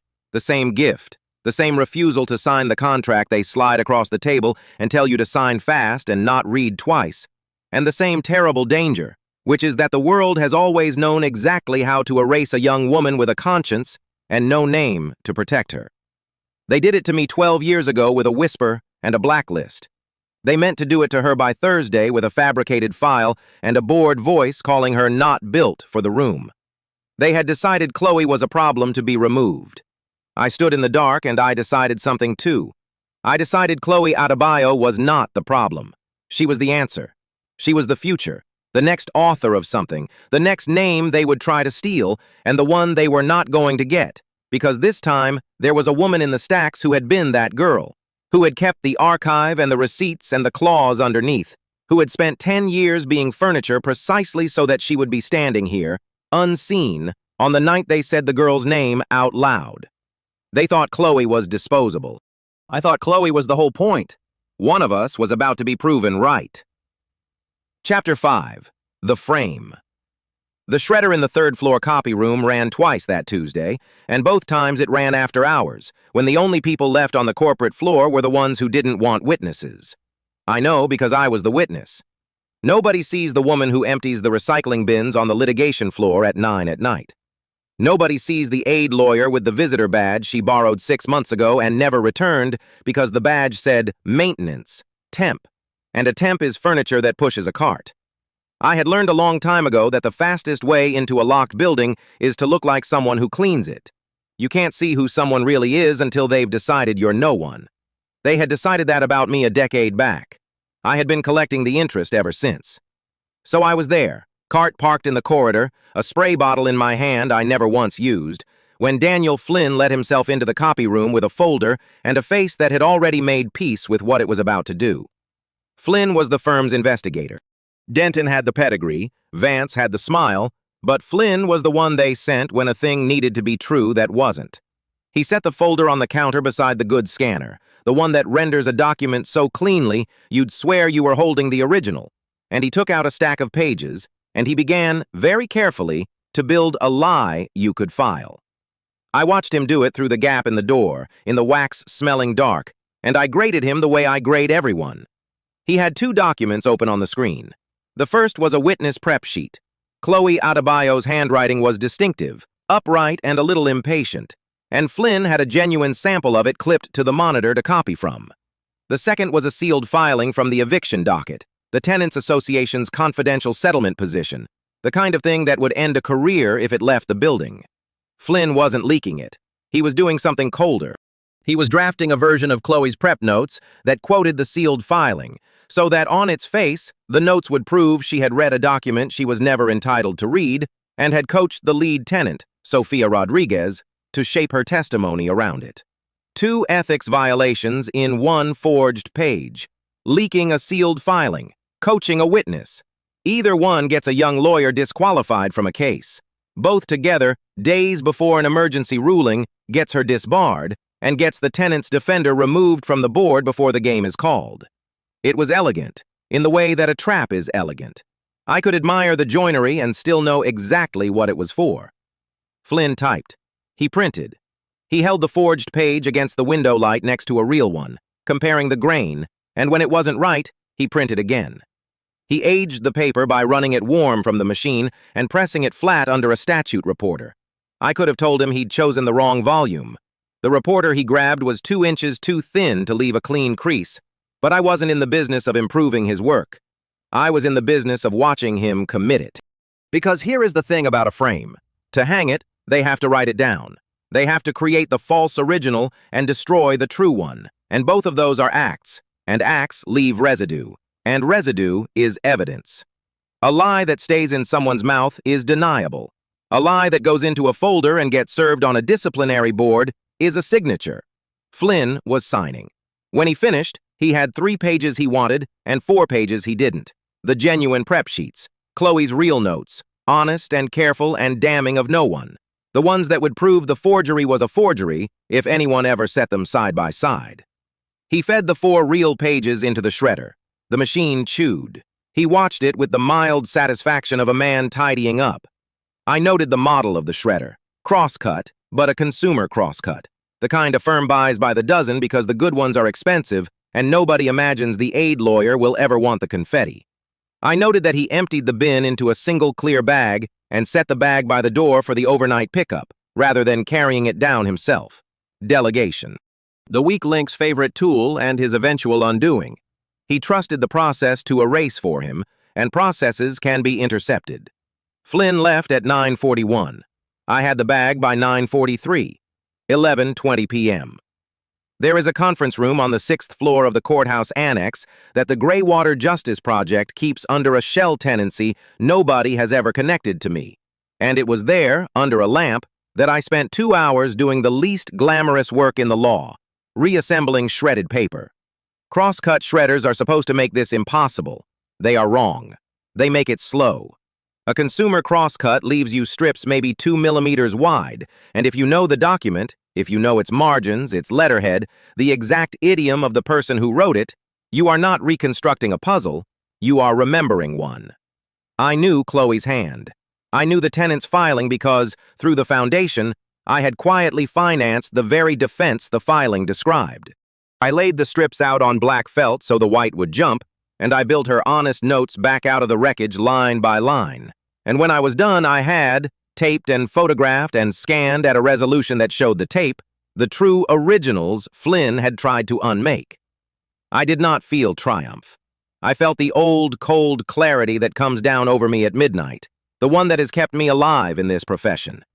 You find out what a law is really for at midnight in an empty courtroom when the gavel is down and only the words are left. I have found out a lot of things at midnight. This one I already knew. The Reed Act has a subsection, the clause underneath, the one I wrote into it in a stairwell 12 years ago because I could not sleep for fear of exactly this. That makes evidence obtained by fabrication not merely inadmissible, but a basis to sanction the party who offered it. Flynn was building the very machine my own clause was designed to catch. He just didn't know the clause existed. Neither did the man whose name was on it. I had the proof to end the frame that night. I had the shredded originals, the timestamps from the building's own access logs, which I could pull because the gray water note over the block gave the foundation a records interest nobody had thought to wall off, and the metadata trail from the good scanner, which stamps every job with a user ID, and Flynn had badged in under his own. I could have walked into the disciplinary board at 9 the next morning and detonated it. I didn't. This is the part people find hard to forgive in me, and I have stopped explaining it to people who need it explained. If I exposed the frame now, they would abandon it. Flynn would shred the shred, Vance would find a new angle, Denton would stand up in court and say a young lawyer's paperwork had a regrettable irregularity and they were withdrawing the complaint out of an abundance of caution, and the whole thing would evaporate into a memo. And they would learn something worse than that they'd been caught. They would learn they were being watched. They would look for the watcher, and the watcher was the only advantage I had. So I did the thing I have gotten very good at in 10 years of being furniture. I let them keep building. I guided the noose not by tightening it, but by making sure nothing got in its way. I wanted the complaint filed. I wanted it filed in writing, sworn, served, and docketed, with Flynn's fabrication and Vance's signature and Denton's name endorsed at the top, so that when I finally pulled the true pages out of the dark, they would not be able to call it a misunderstanding. They would have committed it, fully, in the one medium that never lets you take a thing back. They would put it in the record, and the record is mine. I built it. I have just been waiting a decade for the right people to write their confessions into it. Pass, Chloe, I wrote in the ledger I keep where no one looks. You did nothing but your job, and they are going to make you pay for it, and you will not pay it, because I am not going to let you. The next morning I put the borrowed cardigan on over the cold steel, and I went to be furniture again. Elena Robles found me at the clerk's window before I had finished filing the day's aid motions. Elena Sanchez had run the intake desk at the courthouse for 26 years, and there was nothing she hadn't seen slid across her counter with a false face on it. She was sharp and she was funny, and she treated me with the offhand kindness people extend to a colleague they've decided is harmless, which is the most useful kindness there is. She had a stack of my motions in her hand and a look on her face I hadn't seen before. "Counselor," she said. She used Arthur's word, but she used it like a question. "How do you know the Reed Act runs to sanctions on fabricated evidence?" I kept my pen moving. "It's in the statute." "It's not in the statute anybody reads." She set the stack down. "I typed the eviction opposition you filed last week. You cited subsection 12C without looking it up. You didn't check the reporter, you didn't pull the annotation. You wrote it out of your head, comma for comma, the way it's printed. Nobody does that. The men in the good suits pay clerks to find it for them, and they still get the punctuation wrong." "I've read it a lot," I said. "Anya." She said my name quietly, and something in it made me set the pen down, exactly parallel to the pad the way I do. My cousin worked the State House press office the year the Reed Act came out of committee. She kept a scrapbook. Society pages, committee photos, the whole self-important circus. Elena reached into the folder she carried and slid a photocopy across the counter, and the fluorescent light hit the marble and hit the page, and I looked down at a photograph 12 years old. A committee room, a long table, and at the far end, half cut off by the frame because she wasn't important enough to center, a young woman with a legal pad and her hand flat on a draft. A woman with a thin white scar across the back of that hand from a filing cabinet drawer that closed wrong the night before a markup. The caption, in the small print they used for people who didn't matter, read, "A. Davis, Legislative Counsel." Elena looked at the photograph. Then she looked at my hand on the counter, at the scar that had never faded. "They gave that law to Charles Denton," she said. Her voice had gone very low and very steady. The whole town knows Charles Denton wrote the Reed Act. There's a myth about it. Some grand old man, J. Reed, retired to the coast. She tapped the caption once. But you wrote it. You're A. Davis. And you've been filing motions at my window in a $9 cardigan for 6 years. I have imagined 100 times what I would do if someone recognized me. I had never once imagined this. That it would be a woman who had watched me be nobody for 6 years, and that when it landed, her first reaction would be neither pity nor awe, but a slow, dawning fury on my behalf. Don't say the name, I said. I'm not going to say the name. Elena folded the photocopy and put it back in her folder, and closed the folder and put her hand flat on top of it, the way you cover a card you've decided to keep. I'm going to find out what you need, because if you've been sitting at that scuffed table for 6 years, and the whole thing behind this eviction is people running the same trick they ran on you. She stopped. She had gotten there faster than I'd expected. That is Elena. Then you're going to need somebody inside this building who knows every drawer that opens. And I've had the keys for 26 years. Pass, I thought. And it wasn't cold at all this time. Elena Sanchez. Pass. There's a disciplinary complaint about to be filed against Chloe Adebayo, I said.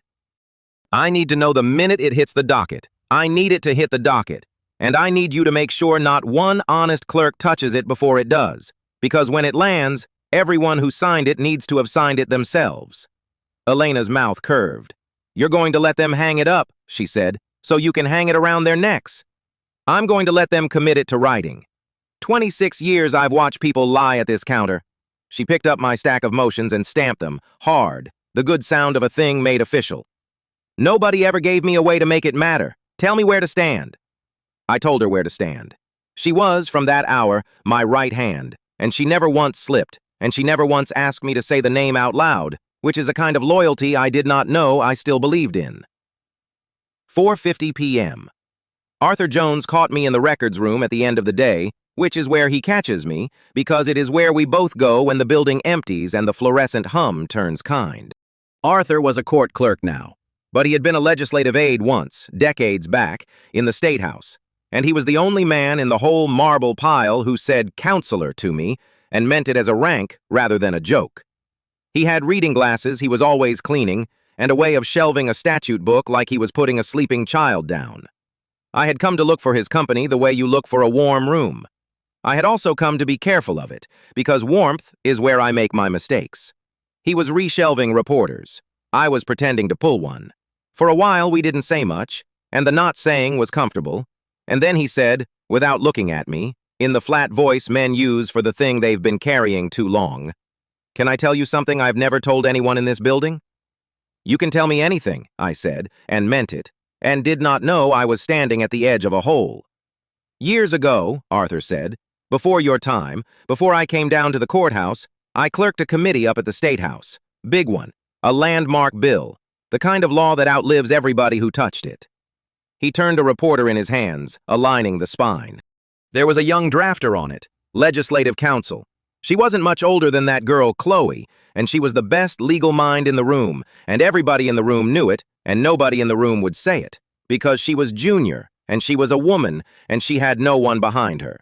She wrote the whole thing, the safeguards, the fine parts underneath that made it actually do what it promised. She wrote it in the stairwell because they didn't give her a desk near the members. The records room was very quiet. I could hear my own pulse in the old paper smell.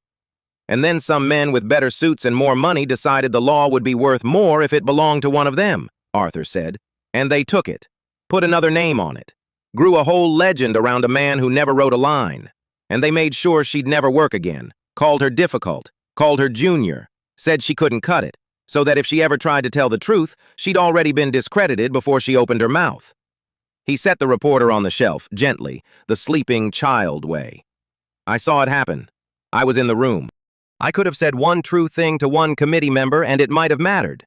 And I said nothing, because I wanted to keep my post. He finally looked at me, and his eyes were wet and old and ashamed. I've kept it for 20 years, my post. It's a very quiet thing, a clerk's post. And I have thought about that young woman every single one of those years. And I never once tried to find her, because I was afraid of what she'd see in my face, which is exactly this. I stood there holding a book I did not need, and I understood that the man apologizing to me for abandoning me did not know it was me, and I did not tell him. I want to be honest about why. It was not only strategy, though it was strategy. Arthur could not carry a secret and grieve it at the same time. If he knew, his face would tell the whole firm before I was ready. But it was also that I could not yet forgive it, and I did not want to lie to him and say I had, and I did not want to make him watch me try. So I let the dramatic irony sit between us like a third person in the room, and I hated it, and I let it sit. "What was her name?" I asked. My voice came out level. 10 years of practice. "Right," he said. "Anya Davis." I never even learned the whole of her first name. That's the part that shames me most. I watched them erase a person, and I didn't even learn what to call her. He shook his head. "You'd have liked her, I think. You have the same way of putting your pen down parallel to the pad before you say the thing that matters." He almost smiled. "You remind me of her, counselor. You have since the day you walked in. I've never been able to say why. Read the clause underneath. I did not say. It was written by the woman you're apologizing to. She's standing in front of you in a $9 cardigan, and she has not decided yet whether you get to be forgiven, but the fact that you asked her name, after 20 years, the fact that it still costs you, that counts for something. Pass, Arthur. Provisionally. Pass." "She sounds like she'd have wanted you to say the true thing now," I said. "Even late. Even quiet." He looked at me a long moment. "Would she?" he said. It wasn't quite a question. "She wrote a whole law out of the belief that late and quiet is still better than never," I said. "I'd bet on it." That night I did not sleep. I sat with the annotated copy of the act nobody is allowed to open, the one with my own hand in the margins, and I read the clause underneath the way you read a letter from someone you've lost, and I let myself feel, for 1 hour, all of the things I do not let myself feel in the daylight, and then I put them away where I keep them. By morning, I had the whole shape of it.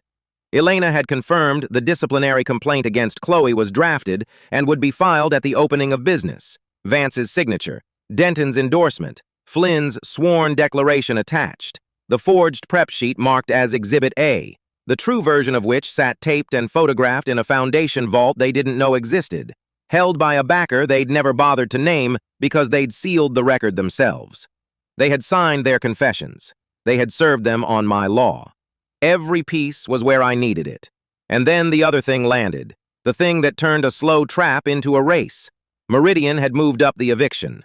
The notices weren't set for the end of the week anymore. David Miller's people had pulled the schedule forward to get the block emptied before the emergency ruling could reach it, before Chloe, before the Reed Act, before anyone at the scuffed table could stand up and make the words mean what I built them to mean. They wanted 400 families out on the pavement while the lawyer who could stop it was tied up defending herself against a lie. Sofia Rodriguez called me at the aid line, her night shift voice steady the way people are steady right before they aren't. "They posted a note in the lobby," she said. "It says we have to be out by 6 a.m. I looked at the clock. I looked at the annotated act. I looked at the scar on the back of my hand, the one Elena had matched to a 12-year-old photograph, the one that ran across the exact spot where I'd once pressed my hand flat on a draft and promised my grandmother's memory that I would write something the powerful couldn't twist. They were going to empty the block at dawn. Dawn was the deadline I had spent 10 years refusing to meet. Chapter 6. Midnight in an empty courtroom. The notices went up while the city slept. I saw the first one under a street lamp at the mouth of the block, a laser-printed page in a plastic sleeve stapled to the door of the corner unit, the paper still curling from the cold. Notice of expedited possession, effective at dawn.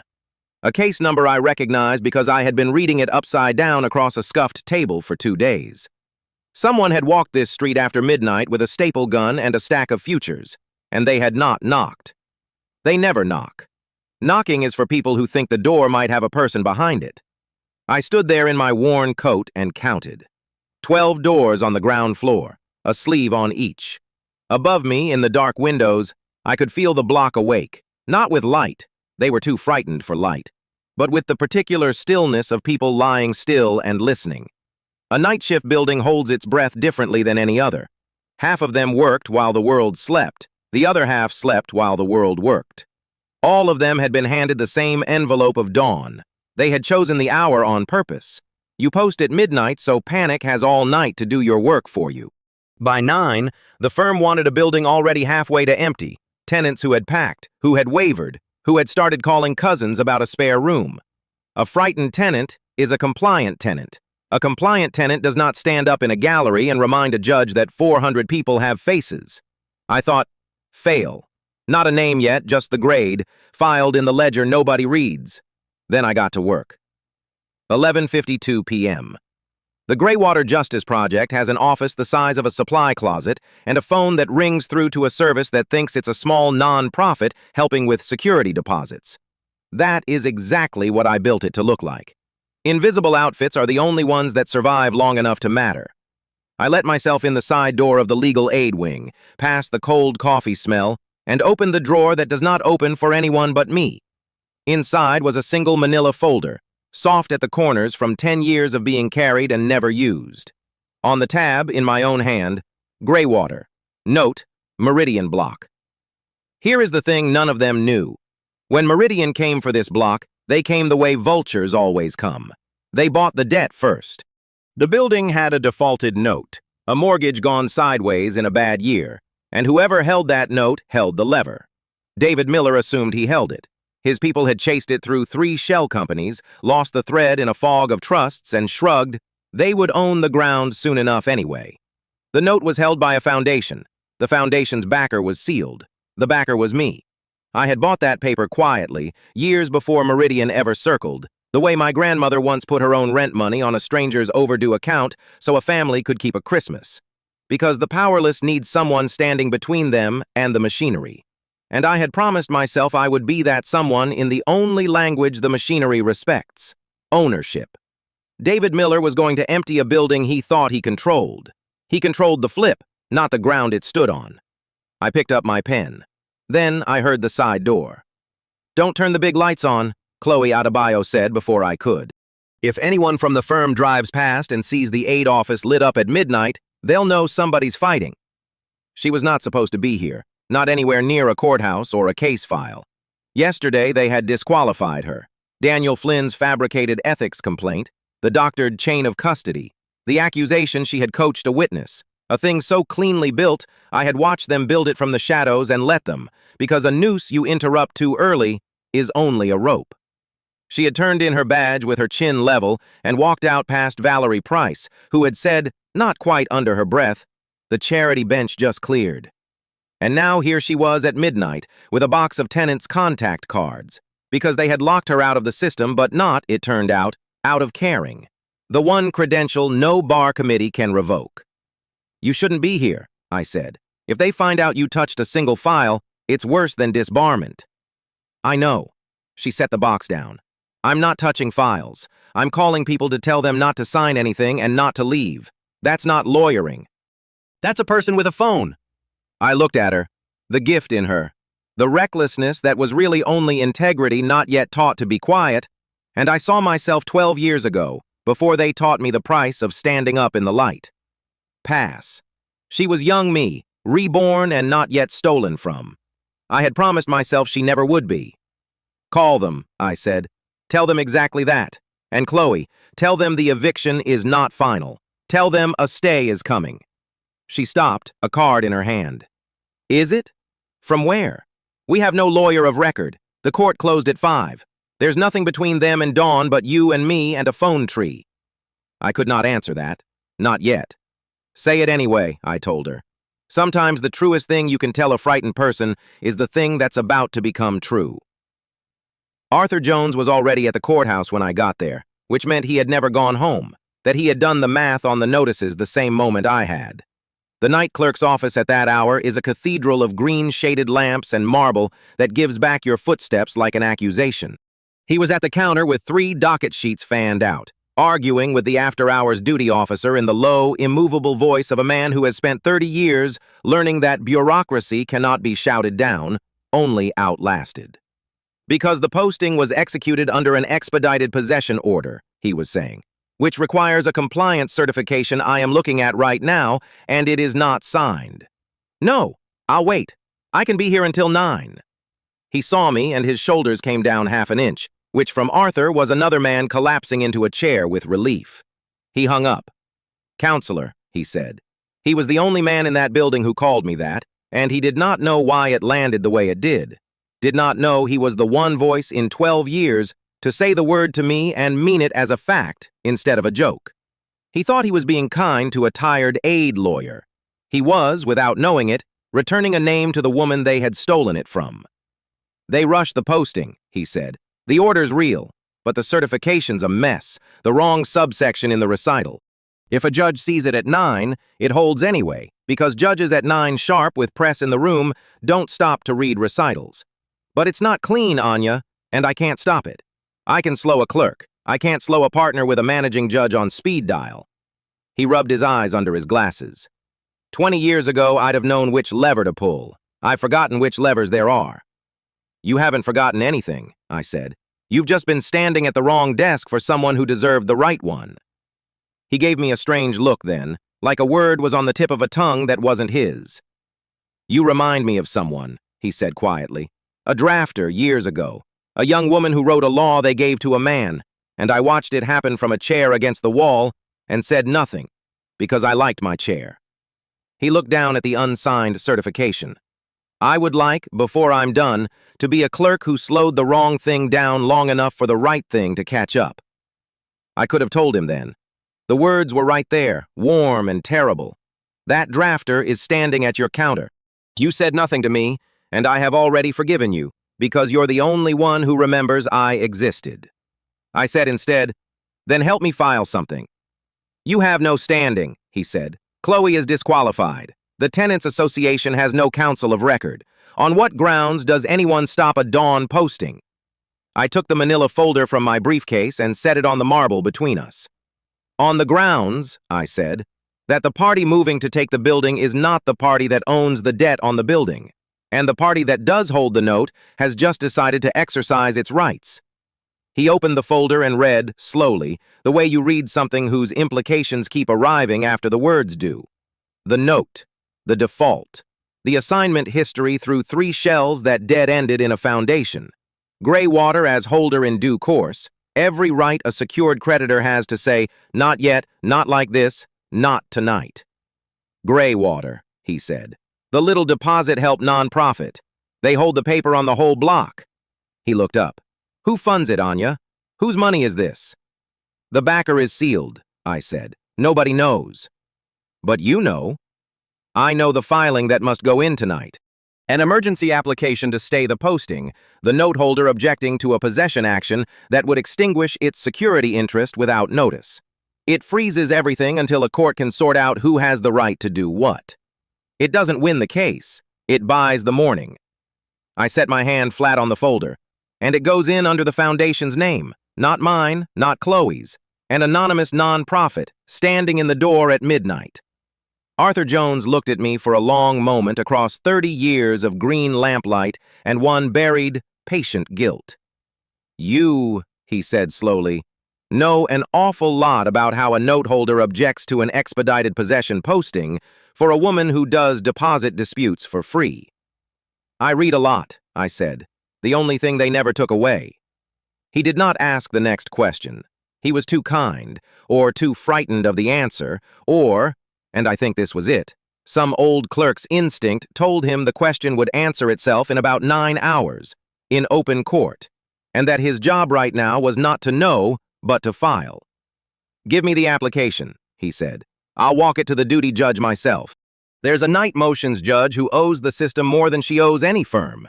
And Anya," he stacked the pages square the way a man squares the one thing he can control. "This is the cleanest drafting I've held in a decade. Whoever taught you?" "My grandmother," I said. "She fought evictions with a card table and a typewriter. She used to say the law is a promise the powerful make and hope no one ever collects." He almost smiled. "Then let's collect." 2:41 a.m. You find out what a law is really for at midnight in an empty courtroom, when the gavel is down and only the words are left.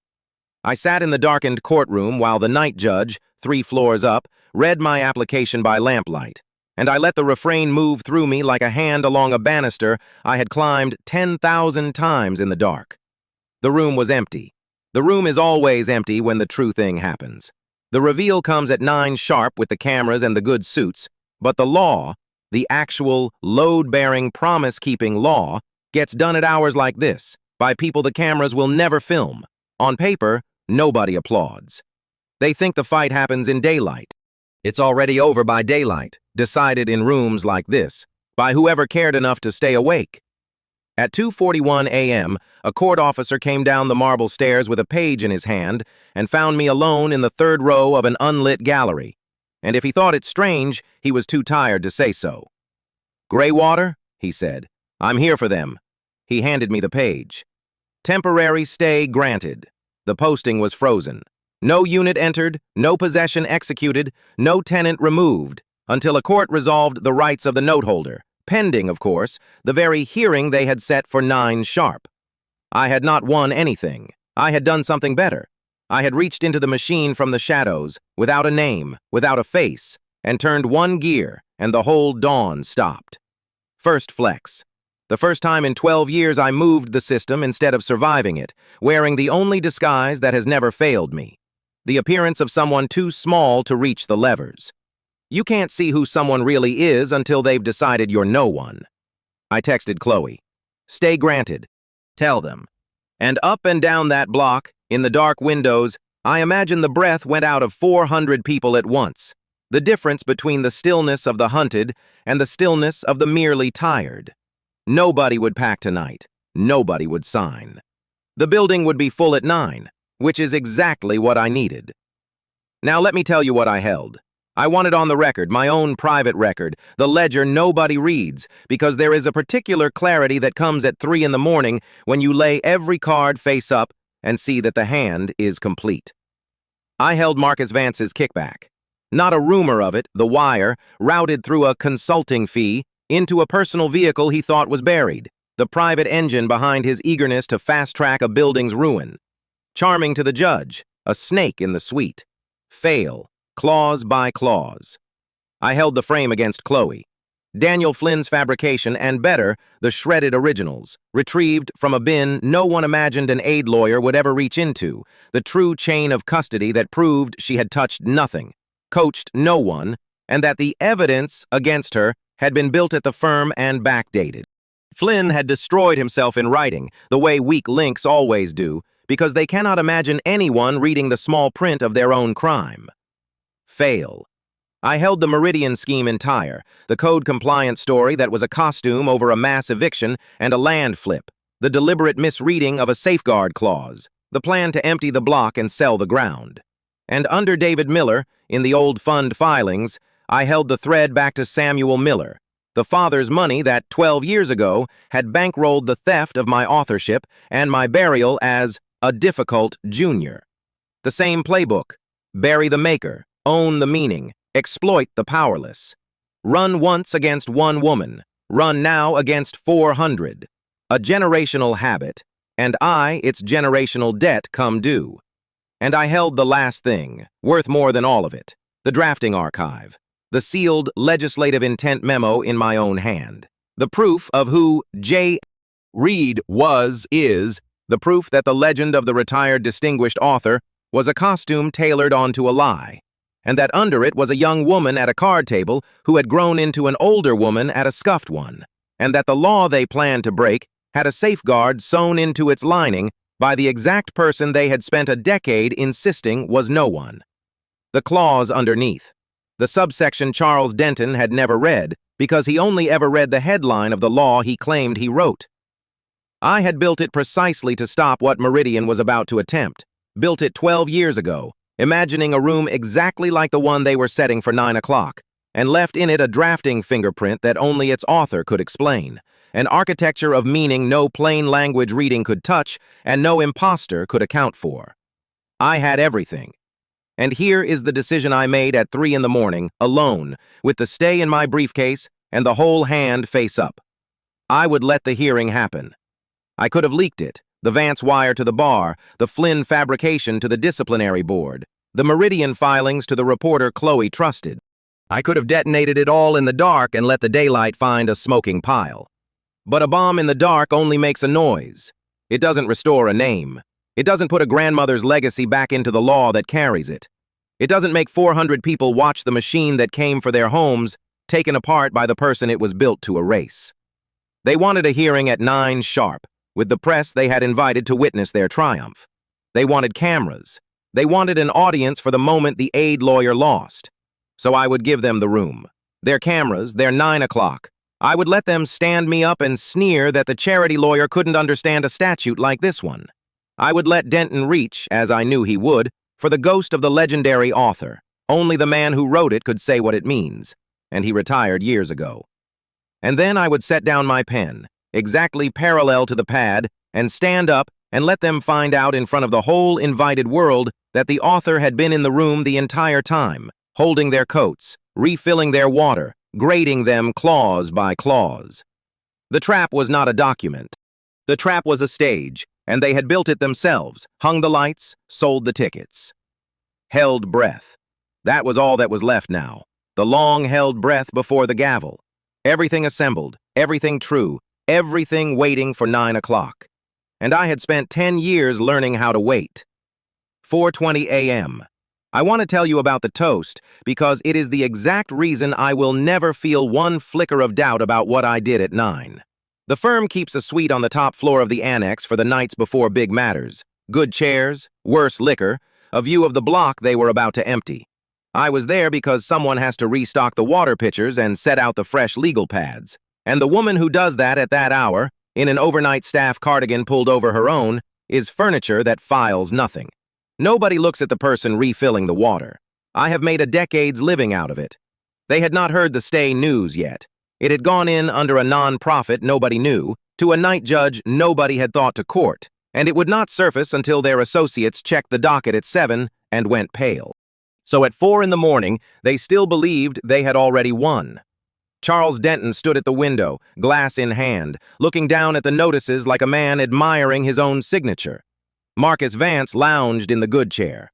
Valerie Price hovered with her tablet. And David Miller, smooth, unhurried, the final habit of an inherited cruelty, lifted his glass toward the dark block below. "To a clean docket," Vance said. "To clearing out the aid lawyer clutter and the deadweight tenants." "To the plain words of the statute," Denton said, and they laughed, because they understood he meant the words, "I get to say the statute" means. "The law," he told the window, told the 400 sleeping people whose doors wore his dawn, "is whatever the best lawyer in the room says it is." I refilled his water. I set the pitcher down without a sound and stepped back against the credenza, into the place where the furniture stands, and watched Charles Denton toast a law he had never read the underneath of, in a room he did not know held the woman who wrote it. "Fail," I wrote, in the ledger nobody reads. Fail. Fail. And under it, the only line that was not a grade, the line I had waited 12 years to be able to mean, not any longer. David Miller handed me his empty glass without looking, the way he had once handed me his coat, the way his father must have handed a young drafter's whole career to another man's name without ever learning she had one. I took the glass. I have a great deal of practice taking things from men who never see the hand that takes them. Then I gathered the used pads and the empties and walked out, past the good chairs and the bad liquor and the view of the block, down the marble stairs into the graying dark, where the courtroom sat empty and the words sat waiting. They set the hearing for 9 sharp. They had no idea the author of the law they planned to break had been sharpening pencils at the aid desk for 10 years. Chapter 7. The Clause Underneath. The gallery doors clicked shut at 8:59, and the sound went through me like a struck bell. I had been listening for that click for 10 years, the sound a courtroom makes when it decides who is inside and who is not. This morning, the room was full, not the way a docket call is full with tired faces and cold coffee, but the way a stage is full 10 seconds before the curtain. Cameras against the back wall, a legal reporter leaning into the aisle, 2 rows of the elite in suits that cost more than the building they had come to empty. The corporate firm had brought its whole marble lobby with it and had invited the press itself, because winning quietly is only half of what men like these want. They wanted it witnessed. I sat at the scuffed table on the far side where I always sat, a legal pad and a pen and a briefcase repaired twice at the seam. Nobody looked at me. That was the point. In the third row, Sofia Rodriguez sat very straight in her scrubs, come straight from a night shift she could not afford to leave and could not afford to miss. Beside her, 40 of her neighbors, the Tenants Association, the whole living argument of the case, 400 homes reduced to those who could fit on a bench. They had dressed the way you dress for a hospital waiting room, in your good clothes, hoping to be told you get to keep what you have. Sophia found my eyes once and I gave her nothing, because nothing was what I had to give her yet. At the front, Charles Denton was arranging his papers into a fan, the way a man arranges cards he knows are good. 12 years since I had watched him do that across a conference table. He had aged into the part beautifully, silver now, the kind of face that photographs like integrity. Beside him, Marcus Vance leaned back with the ease of a man already paid, and behind them, Valerie Price with her chin lifted, and past her, at the end of the row, David Miller. Miller did not touch papers at all. He watched the room the way a man watches a property he already owns. When he had come in, he had shrugged out of his coat and held it out sideways without looking, and a junior scrambled to take it. And for one clean second, I thought of the last time a Miller had handed me a coat to hold without seeing my face. Different coat, same fund, same playbook. Bury the maker, own the meaning, sell the powerless by the pound. Samuel's son, running his father's script at scale. I wrote the date at the top of my pad, small and square, the way I have written it on every draft I ever made. Drafting fingerprint. Nobody could have read it upside down and known what it meant, which was, precisely, the situation of my life. Grade the room, I told myself, one more time, for Rose. Judge Cunningham took the bench at 9 sharp and did not waste breath. "We are here on an emergency motion," she said, "for expedited possession of the residential block at issue, brought by the petitioners under the Reed Act. I am told there is a parallel posting underway even now, which is exactly why I agreed to hear this at speed. So let us be quick and let us be exact. Mr. Denton, it is your motion. Persuade me." Charles rose, and the room settled toward him the way iron settles toward a magnet. "Your Honor, I'll be brief, because the statute is not complicated, despite the efforts of some to complicate it." A glance across the aisle at everyone who could not afford a better suit. The Reed Act permits an owner to recover possession of an entire structure where continued tenancy is, I quote the operative language, inconsistent with the lawful redevelopment of the premises. My client intends a lawful redevelopment. The tenancies are therefore inconsistent with it. The Act says the owner may recover, not may petition, not may negotiate, may recover. The plain words control. He let that land. Plain words. A beautiful phrase for a man who has only ever read the headline of a thing. Opposing counsel will tell you the Act contains protections for tenants. Of course it does. Every such statute has its garnish. But protections are floors, Your Honor, not ceilings. And a floor does not stop a lawful redevelopment. A pause, waited, aimed. And the eloquent objections we are about to hear from the aid table come from someone who does pro bono work, admirable, and not the same as understanding a statute like this one. There it was, nearly word for word what he had said the first morning. 12 years, and he had not even written new contempt. I set my pen down parallel to the pad. I did not stand, not yet.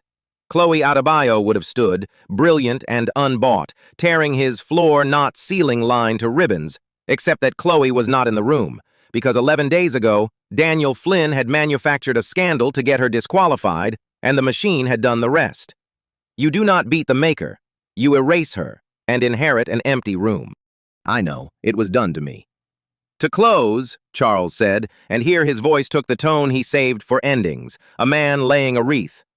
"This act has an author, a singular mind, J. Reed, a jurist of the old school, a reformer of real stature, drafted every line with intention. I had the privilege of that work, and J. Reed retired years ago, honored, into a quiet the profession rarely grants anyone, so we cannot call him to explain his handiwork." A thin smile. But we do not need to. He wrote plainly because serious men mean what they write. So let us defer to the author's plain words and not pretend a legal aid attorney at the charity table understands his statute better than the man who wrote it. He sat, satisfied, having just told a packed courtroom that the author of the Reed Act was a distinguished old gentleman who could not be here. Pass, fail, fail, fail. The ledger closing. Judge Cunningham did not rule. She frowned, which is the most dangerous thing a good judge does. Mr. Denton, you keep saying plain words, she said. But you close on the author's intent, his mind, his stature, his seriousness, to tell me what the plain words plainly mean. If the words were truly plain, you would not need to summon a ghost to vouch for them. She tapped her pen. The petitioners read, inconsistent with lawful redevelopment, to swallow the entire protective structure of this act. That is a large reading. Before I evict 400 households on it, I want to know what this statute was actually for. Legislative intent is not garnish, counsel. It controls. She looked up and out across the whole room, cameras and suits and scrubs alike. So I will ask it plainly, since we like plain things this morning. Is there anyone in this room, anyone at all, who can actually speak to what the author of the Reed Act meant? Not the rumor, not the myth, someone who knows. The silence that followed had a texture. This was a room that assumed the answer was no. Charles's small, certain smile said no. Vance's folded hands said no. David Miller's flat gaze said no and did not care, because to him the meaning of the law was whatever the best-paid lawyer said it was. I stood. The chair scraped. Old chair on old marble, and every head in the room turned toward the noise the way heads turn toward a dropped glass, annoyed before curious. Valerie Price's mouth was already shaping the word she used for me, the aid situation. Your Honor, I said, I can. And you are? Said Cunningham, not unkindly, glancing at a sheet for a name she did not have. Someone this room has spent 10 years deciding was no one, I said. You can't see who people really are until they've decided you don't count. Charles turned in his seat, the indulgence already on his face, ready to object to the charity lawyer's theatrics. I let him see me, all the way. For the first time in 12 years, I stood in a courtroom and did not vanish. J. Reed never retired, I said. J. Reed never was a he. J. Reed is standing at the defense table. I did not raise my voice. You do not need to when the words are load-bearing. My name is Anya Davis. I wrote the Reed Act, every clause, including the one you never read, and I have been grading this room 10 years. The room did not erupt. It went absolutely still, and in that stillness I heard, faint through the tall windows, a truck door slam in the street below. The eviction crew. Posting notices on the block right now, while we argued upstairs about what my words were allowed to mean. 2 clocks running, and I had built my whole life to arrive at the second where they crossed. Ms. Wright. Cunningham's voice was very careful now. That is an extraordinary claim, and this court does not take them on the strength of a good line. Can you substantiate it? Yes, clause by clause. I opened my briefcase. May I approach as a report card? I find people understand grades. Proceed, carefully. I laid the first folder down. Item 1. Mr. Daniel Flynn. Flynn, in the second row, went the gray of a man hearing his name where he did not expect it. 11 days ago, to remove the tenant's lead attorney, Chloe Adebayo, before this hearing, Mr. Flynn fabricated an ethics complaint. He planted a doctored custody log to make it appear Ms. Adebayo had leaked a sealed filing. I have the original log, the one he shredded and I recovered, and his own drafts of the fabrication, made on a firm account the Greywater Justice Project's records request reached last week. Perjury in a sworn complaint. Ms. Adebayo is innocent, and I ask that her disqualification be vacated on the record this morning. I set the folder down. Grade, fail. Cunningham's eyes moved to her bailiffs. 2 shifted quietly toward the aisles. Everyone saw it. Item 2, Mr. Marcus Vance. Vance's easy posture did not change, which took real discipline. The petitioner's counsel is not being paid only in fees. Mr. Vance accepted a private structuring payment from Meridian to fast-track this eviction, routed through a consulting shell so it would not appear as what it is, a kickback to bend the firm's judgment toward the client's speed. The wire trail is in the second folder. Down went the folder. Grade, fail. Item 3, Mr. David Miller and Meridian Property Partners. Now Miller was looking at me, fully. For the first time, he had turned the whole weight of his attention onto the woman who held his coat. The redevelopment is a fiction, Your Honor. There is no rehabilitation plan for that block. There is a mass eviction and a land flip. Empty the structure, clear the tenancies on a deliberate misreading of my act, sell the assembled parcel to a fund Mr. Miller also controls, at a markup that only exists because the people were removed. The lawful redevelopment is the removal itself, dressed as a purpose. The deal memos are in the third folder. I paused. And it is not the first time this fund has run this play. 12 years ago, another Miller, Samuel, Mr. Miller's late father, bankrolled a different theft. An author's name lifted off a statute, so the meaning of a law could be owned instead of obeyed. Bury the maker, own the meaning, sell the powerless by the pound. It worked so well that his son is running it again, at 400 times the scale, in this courtroom this morning. I set the folder down. Grade, fail. It runs in the family. David Miller said nothing, but a muscle moved in his jaw, and I marked it. I have waited a long time to see a Miller's face do something it did not choose. That is a great deal of misconduct, Ms. Wright, said Cunningham, and her voice had changed. The weight of a bench that has decided to be a bench. But it does not by itself prove you wrote this statute. You have shown me these people are dishonest. Show me you are who you say you are. Fair. I took out the last folder, thinner than the others, older, unopened in 12 years. The Reed Act has a safeguard, I said. Everyone in the petitioner's camp cites the redevelopment clause. Nobody has ever cited the clause underneath it, the subsection the printers set in smaller type, the one that reads as a definitions afterthought. It is not an afterthought. It is the whole spine. It defines lawful redevelopment to exclude any recovery of possession whose predominant purpose is the removal of protected tenants rather than the improvement of the premises for their benefit. I wrote it there, in the boring type, because I knew someday a man in a good suit would read only the headline and try exactly this. I wrote the trap into the law that traps him, and hid it where men like that never look, because they read the part that flatters them. I opened the folder. This is the sealed legislative intent memo. In my hand, dated. It explains, in language I can recite because I chose every word of it at a desk at midnight 12 years ago, precisely why the redevelopment clause is chained to the clause underneath and cannot be read without it. Your Honor may have it examined by any hand you trust. It will match the drafting file the state has held under seal since the act passed, entered under the name J. Reed, whose true identity the sealing order protects, and who is standing in front of you in a cardigan that has been through the wash more times than Mr. Denton has read this statute.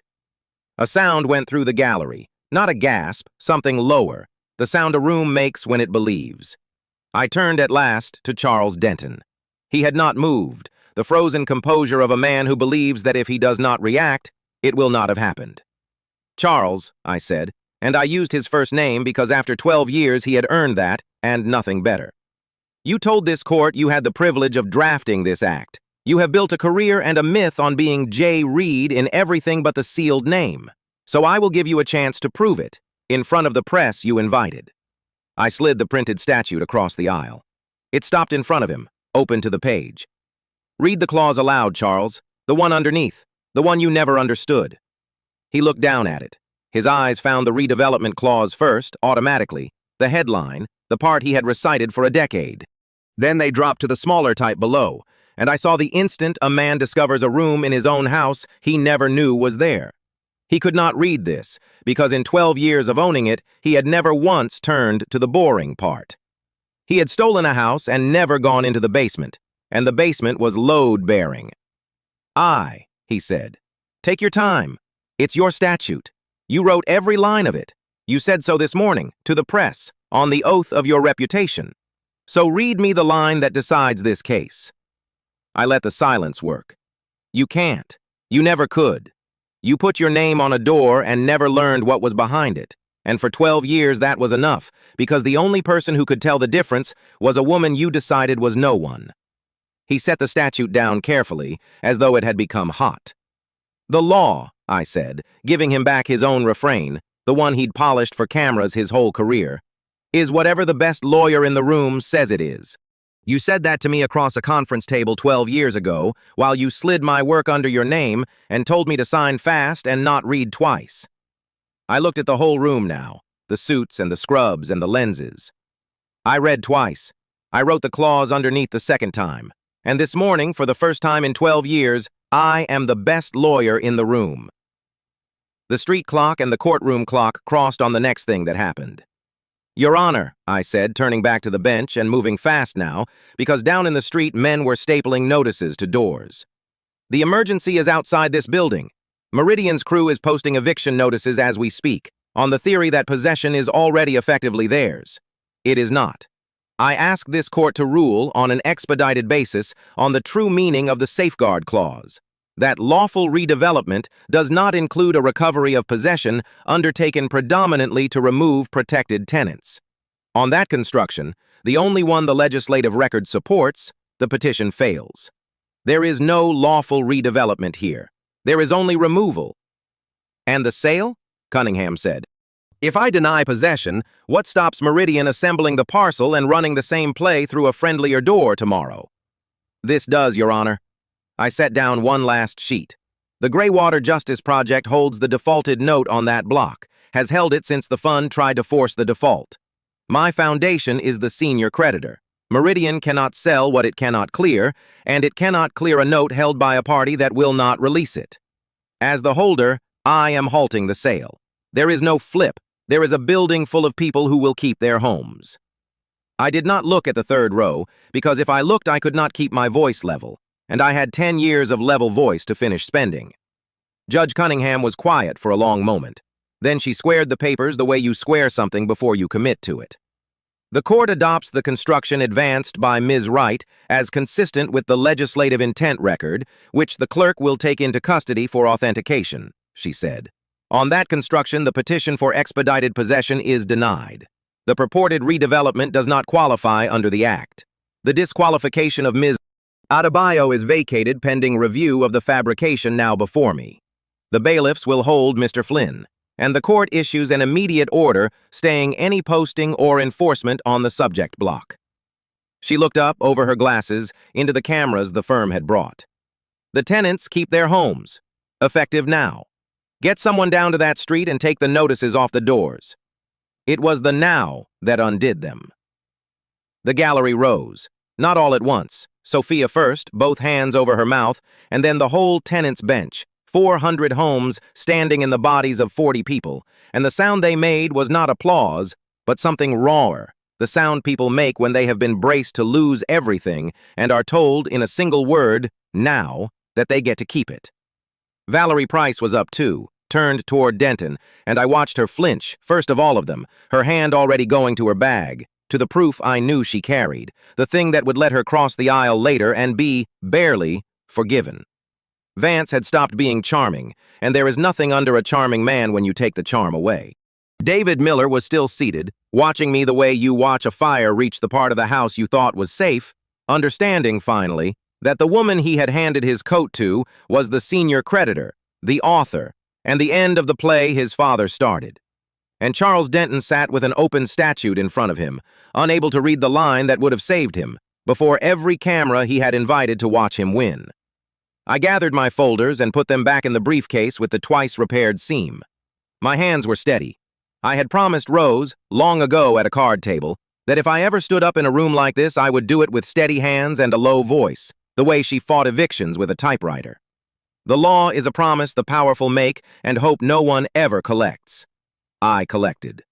Behind me, the tenants were still standing, and Sophia Rodriguez said my name, my real name, Anya Davis, out loud, like it was worth saying, and the faces I had learned by heart over 10 years turned to find mine at the scuffed table.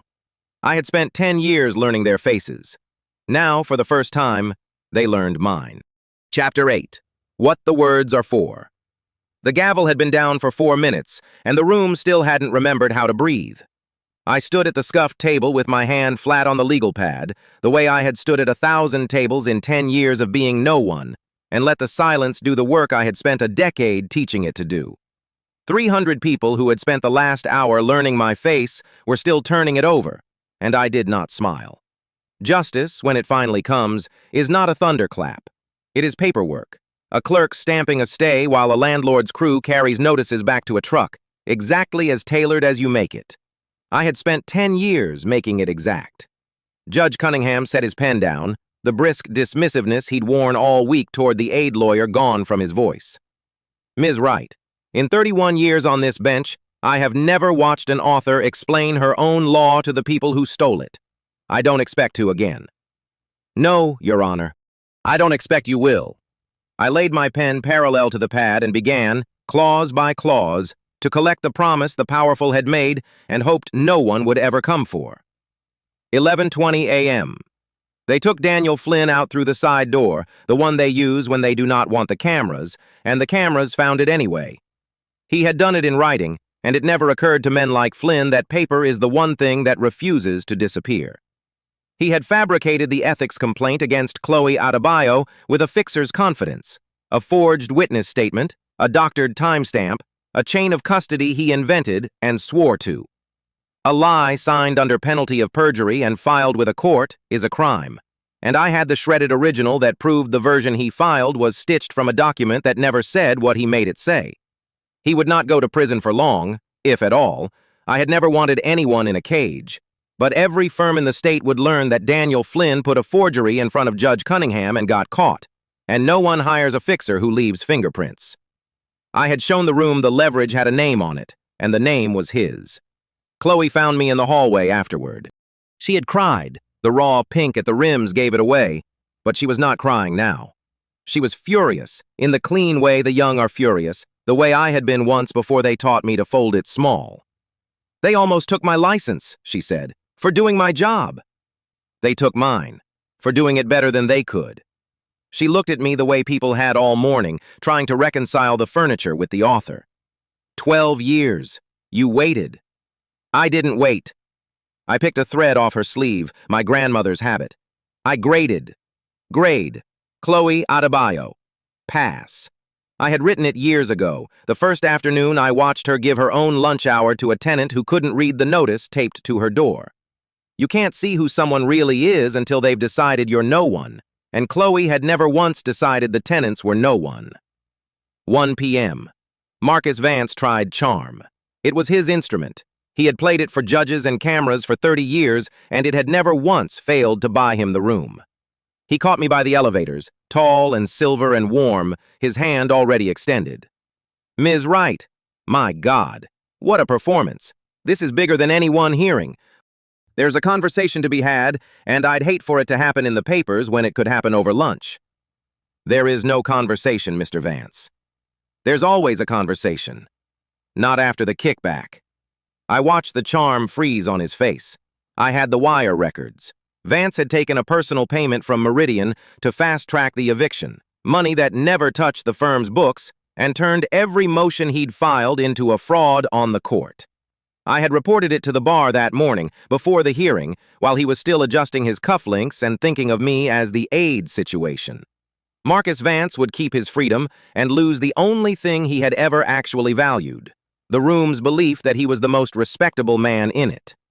You have no idea, he said, the warmth gone entirely now, what you've done. I have a precise idea. I did the math 12 years ago. Grade. Marcus Vance. Fail. He had been kind to power and cruel to the powerless his whole career and called it professionalism, and I had watched him do it across 10 years of gallery cases while he looked straight through me.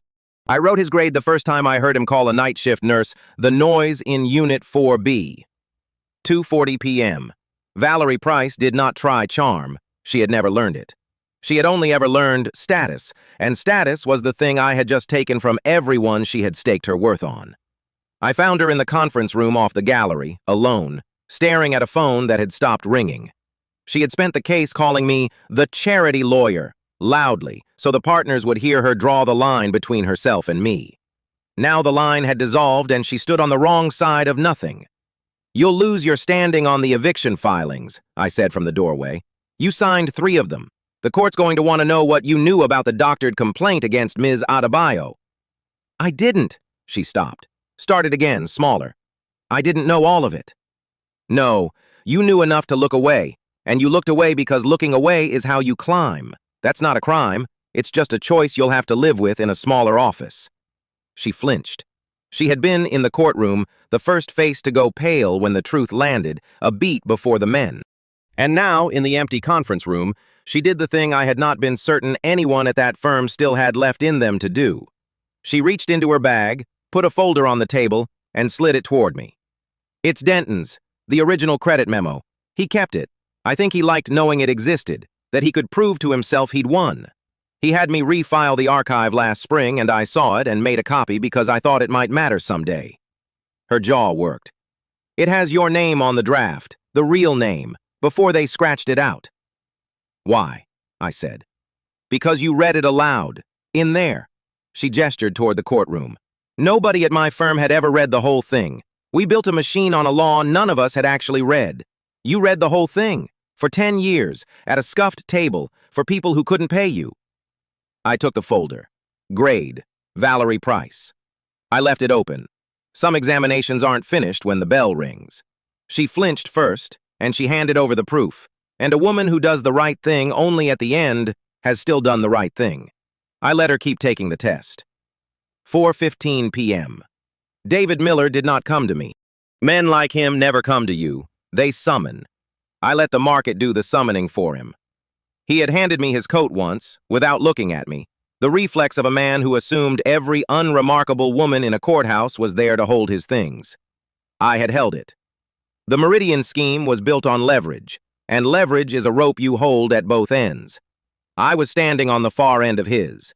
Meridian Property Partners had borrowed against the block. The whole flip, buy the note, empty the building on a deliberate misreading of my law, sell the cleared land at a multiple, only worked if the eviction went through. The moment the ruling held the safeguard clause the way I had written it, the tenant stayed, and a fully occupied block that cannot be emptied is worth a fraction of an empty one that can. And the defaulted note underneath all of it had already been quietly bought, months ago, through a foundation whose backer was sealed. The Greywater Justice Project held the paper. David Miller had spent a year building a scheme whose foundation I had been standing on the whole time, holding his coat. His fund would eat the loss. I did not destroy David Miller. I let his own leverage destroy him, a more permanent thing, because a man ruined by his enemies can tell himself a story about betrayal, and a man ruined by his own arithmetic has none at all. He called me, the only time he ever spoke to me directly. "You held my note," he said. Not a question, a man doing the math a year too late. "Your father held one 12 years ago. Samuel. He bankrolled the men who took my name off my own law and put me in the trenches.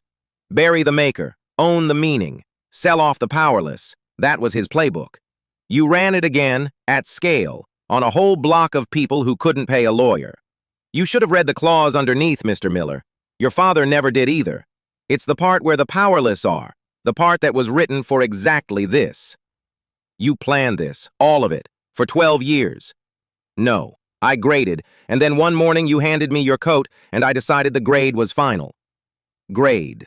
The crests, father and son, generations of the same failing answer. Fail. Fail. The circle closed, and no one had to touch anyone to close it. That was the whole art. 6 p.m. Charles Denton was the hard one, and I had always known he would be. His crime was theft of credit, and there is no cell for that. He had done something at once smaller and more complete, taken a young woman's work and worn it as his own for 12 years, and buried the maker so thoroughly the world forgot she had ever held a pen. The law has trouble with that crime. It leaves only a life rerouted and a name erased. So I did not try to jail him. I did something the law was actually built to do.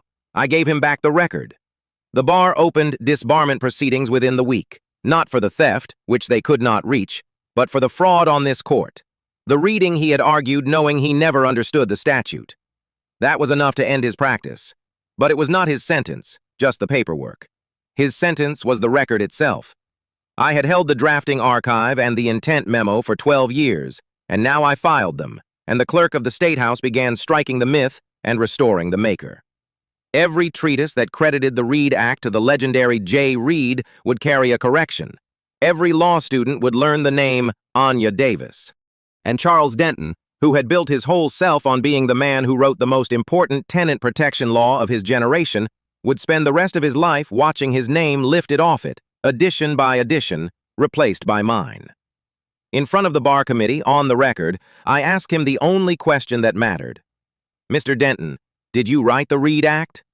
He was gray, the performer's polish gone.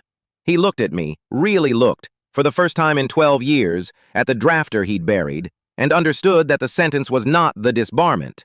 It was this one, and the 10,000 times he'd have to speak it again for the rest of his life to anyone who asked. No, he said, I never wrote a word of it. Louder, said the chair of the committee, for the record. I never wrote a word of it. His voice cracked on it. Anya Davis wrote the Reed Act. He had told me once, sliding a contract at me, that the law is whatever the best lawyer in the room says it is. Sign fast. Don't read twice. I read it twice. I read everything twice for 12 years.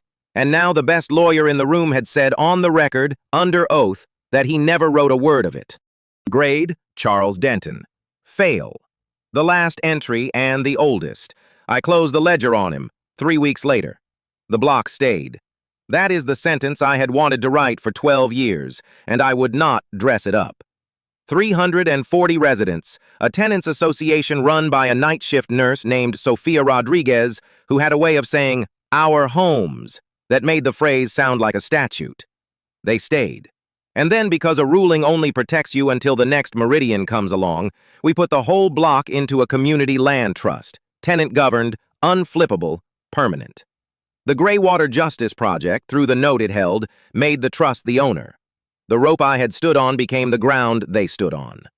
Sophia came to the office the day the trust papers were signed, holding a foil-covered plate the way people bring food to the places that saved them. She looked at the scuffed table and the cold coffee. This is where you did it.